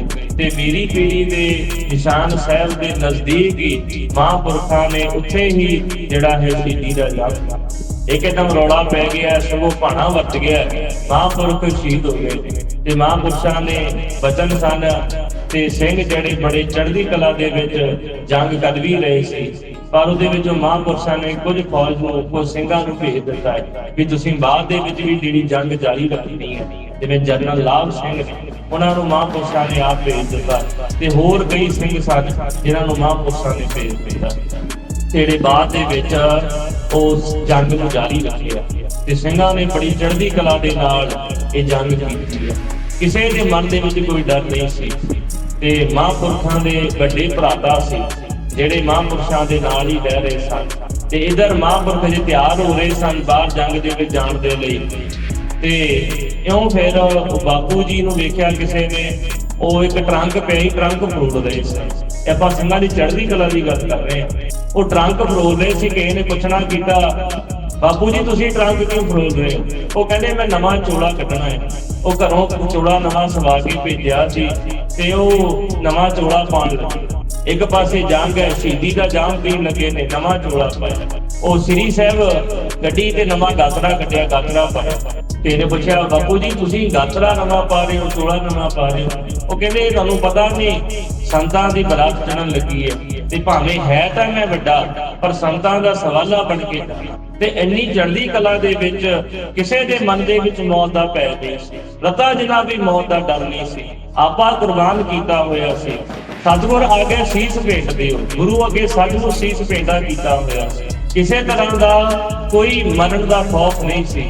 ਪਹਿਲਾ ਮਰਨ ਕਬੂਲ, ਜੀਵਨ ਕੀ ਛੱਡ ਆਸ। ਇਹ ਸਤਿਗੁਰਾਂ ਦੇ ਬਚਨ ਸੱਚਮੁੱਚ ਹਿਰਦੇ ਦੇ ਵਿੱਚ ਪੱਕੇ ਤੌਰ ਤੇ ਬੰਨੇ ਹੋਏ ਸੀ। ਕੋਈ ਡਰ ਨਹੀਂ ਸੀ। ਸੱਚਮੁੱਚ ਮੌਤ ਨੂੰ ਕਬੂਲ ਕੀਤਾ ਹੋਇਆ ਸੀ। ਸ਼ਬਦ ਮਰੋ ਫਿਰ ਜੀਵੋ ਸਦਜੀ। ਸ਼ਬਦ ਦੇ ਉੱਤੇ ਜਿਹਨਾਂ ਆਪਾ ਮਿਟਾ ਦਿੱਤਾ, ਉਹਨਾਂ ਨੂੰ ਪਤਾ ਸੀ ਸਾਨੂੰ ਕੋਈ ਨਹੀਂ ਖਤਮ ਕਰ ਸਕਦਾ, ਕੋਈ ਨਹੀਂ ਮਿਟਾ ਸਕਦਾ। ਤੇ ਇਉਂ ਫੇਰ 6 ਜੂਨ ਤੋਂ ਬਾਅਦ ਫੌਜ ਜਿਹੜੀ ਸੀ ਦਰਬਾਰ ਸਾਹਿਬ ਦੇ ਅੰਦਰ ਆਈ। 7 ਤਰੀਕ ਤੱਕ ਉਹ ਸੰਪੂਰਨ ਤੌਰ ਤੇ ਕਬਜ਼ਾ ਕਰਨ ਵਿੱਚ ਕਾਮਯਾਬ ਹੋਇਆ। 8 ਤਰੀਕ ਸਵੇਰੇ 6 ਵਜੇ ਇਹਨਾਂ ਨੇ ਇੰਦਰਾ ਗਾਂਧੀ ਨੂੰ ਫੋਨ ਤੇ ਮੈਸੇਜ ਦਿੱਤਾ ਹੈ ਕਿ ਅਸੀਂ ਦਰਬਾਰ ਸਾਹਿਬ ਉੱਤੇ ਮੁਕੰਮਲ ਕਬਜ਼ਾ ਕਰ ਲਿਆ। ਤੇ ਉਸ ਵੇਲੇ ਗਿਆਨੀ ਜੈਲ ਸਿੰਘ ਕਹਿਣ ਲੱਗਾ ਵੀ ਮੈਂ ਦਰਸ਼ਨ ਕਰਨੇ। ਉਹ ਸਵੇਰ ਵੇਲੇ ਗਿਆਨੀ ਜੈਲ ਸਿੰਘ ਦਰਸ਼ਨ ਕਰਨ ਲਈ ਦਿੱਲੀ ਤੋਂ ਆਇਆ, ਸਪੈਸ਼ਲ ਜਹਾਜ਼ ਦੇ ਉੱਤੇ ਅੰਮ੍ਰਿਤਸਰ ਪਹੁੰਚਿਆ ਤੇ ਅਜੇ ਜਾ ਰਿਹਾ ਸੀ ਦਰਬਾਰ ਸਾਹਿਬ ਪਰਿਕਰਮਾ ਦੇ ਵਿੱਚ ਤੇ ਇੱਕ ਰਾਮਗੜੀਆ ਜਿਹੜਾ ਬੁੰਗਾ ਹੈ, ਉਹਨਾਂ ਬੁੰਗੇ ਦੇ ਵਿੱਚੋਂ ਇੱਕ ਸਿੰਘ ਨੇ ਗੋਲੀ ਚਲਾ ਦਿੱਤੀ ਤੇ ਗੋਲੀ ਚੱਲੀ ਤੇ ਜੈਲ ਸਿੰਘ ਦਾ ਜਿਹੜਾ ਇੱਕ ਸੁਰੱਖਿਆ ਕਰਮੀ ਸੀ ਉਹਦੇ ਵੱਜੀ ਤੇ ਉੱਥੇ ਮਰ ਗਿਆ। ਤੇ 8 ਜੂਨ ਤੱਕ ਵੀ ਜਿਹੜਾ ਆ ਮੁਕੰਮਲ ਤੌਰ ਤੇ ਸਿੰਘਾਂ ਦਾ ਸਫਾਇਆ ਨਹੀਂ ਸੀ ਕਰ ਸਕੇ। ਜਿਹੜੇ ਕਹਿ ਰਹੇ ਸੀ ਕਿ ਅਸੀਂ 2 ਘੰਟਿਆਂ ਦੇ ਵਿੱਚ ਹਰਿਮੰਦਰ ਸਾਹਿਬ, ਅਕਾਲ ਤਖਤ ਸਾਹਿਬ ਦੇ ਉੱਤੇ ਕਬਜ਼ਾ ਕਰ ਲੈਣਾ ਤੇ ਉਹ ਫਿਰ 4 ਜੂਨ ਦੇ ਲੱਗੇ 4, 5, 6, 7, 8 ਜੂਨ ਤੱਕ ਵੀ ਸਿੰਘਾਂ ਨੂੰ ਮੁਕੰਮਲ ਤੌਰ ਤੇ ਖਤਮ ਨਹੀਂ ਸੀ ਕਰ ਸਕੇ। 72 ਘੰਟੇ ਦੇ ਸਿੰਘਾਂ ਨੇ ਆਮੋ ਸਾਹਮਣੇ ਹੋ ਕੇ ਜੰਗ ਲੜਿਆ। ਗਿਣਤੀ ਕਿੰਨੀ ਹੈ? 150 ਤੋਂ ਲੈ ਕੇ 200। ਦੂਜੇ ਪਾਸੇ ਜਿਨ੍ਹਾਂ ਦੇ ਕੋਲ ਤਾਜ਼ਾ ਦਮ ਫੌਜ ਆ ਰਹੀ ਹੈ, ਫੌਜ ਬਦਲੀ ਵੀ ਜਾ ਰਹੀ ਹੈ, ਹਥਿਆਰ ਬਦਲੇ ਜਾ ਰਹੇ, ਮਾਰੂ ਹਥਿਆਰ, ਕੈਮੀਕਲ ਹਥਿਆਰ ਜਿਹੜੇ ਜੰਗ ਵਿੱਚ ਵੀ ਨਹੀਂ ਸੀ ਵਰਤੇ ਜਾਂਦੇ, ਉਹ ਕੈਮੀਕਲ ਹਥਿਆਰ ਇਹਨਾਂ ਨੇ ਵਰਤੇ।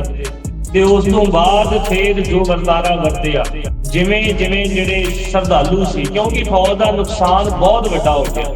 15 ਤੋਂ ਲੈ ਕੇ 20,000 ਦੇ ਕਰੀਬ ਫੌਜ ਤੇ KS ਬਰਾੜ ਨੇ ਆਪਣੀ ਕਿਤਾਬ ਵਿੱਚ ਖੁਦ ਮੰਨੀ ਹੈ ਕਿ ਇੰਨੀ ਸਾਡੀ ਜਿਹੜੀ ਫੌਜ ਸੀ ਉਹ ਚੜ੍ਹਾਈ ਕਰ ਗਈ, ਉਹ ਸ਼ਹੀਦ ਹੋਈ। ਲਿਖਦਾ ਵੀ ਸਾਡੀ ਫੌਜ ਇੰਨੀ ਸ਼ਹੀਦ ਹੋ ਗਈ ਤੇ ਇਸ ਤੋਂ ਵੀ ਵਧੇਰੇ ਗਿਣਤੀ ਦੀ ਫੌਜ ਸਿੰਘਾਂ ਨੇ ਸੁਝੀ ਆ ਜਿਹੜੇ ਚੜ ਕੇ ਆਏ ਸੀ। ਗਿਣਤੀ ਇੱਧਰ 150 ਤੋਂ 200। ਕਿਉਂ? ਇਹ ਗੁਰੂ ਕਲਗੀਧਰ ਦੇ ਸਿੰਘ ਨਾ ਜਿਹੜੇ ਕੱਲਾ ਹੀ 1.25 ਲੱਖ ਦੀ ਨਾਲ ਲੜਨ ਵਾਲਾ ਤੇ ਕੱਲਾ ਹੀ ਲੱਖ ਦੇ ਭਾਰੀ ਪੈਣ ਵਾਲਾ ਆ ਤੇ ਉਹ ਵਚਨ ਇਹਨਾਂ ਪੂਰੇ ਕਰਕੇ ਵਿਖਾ ਦਿੱਤੇ।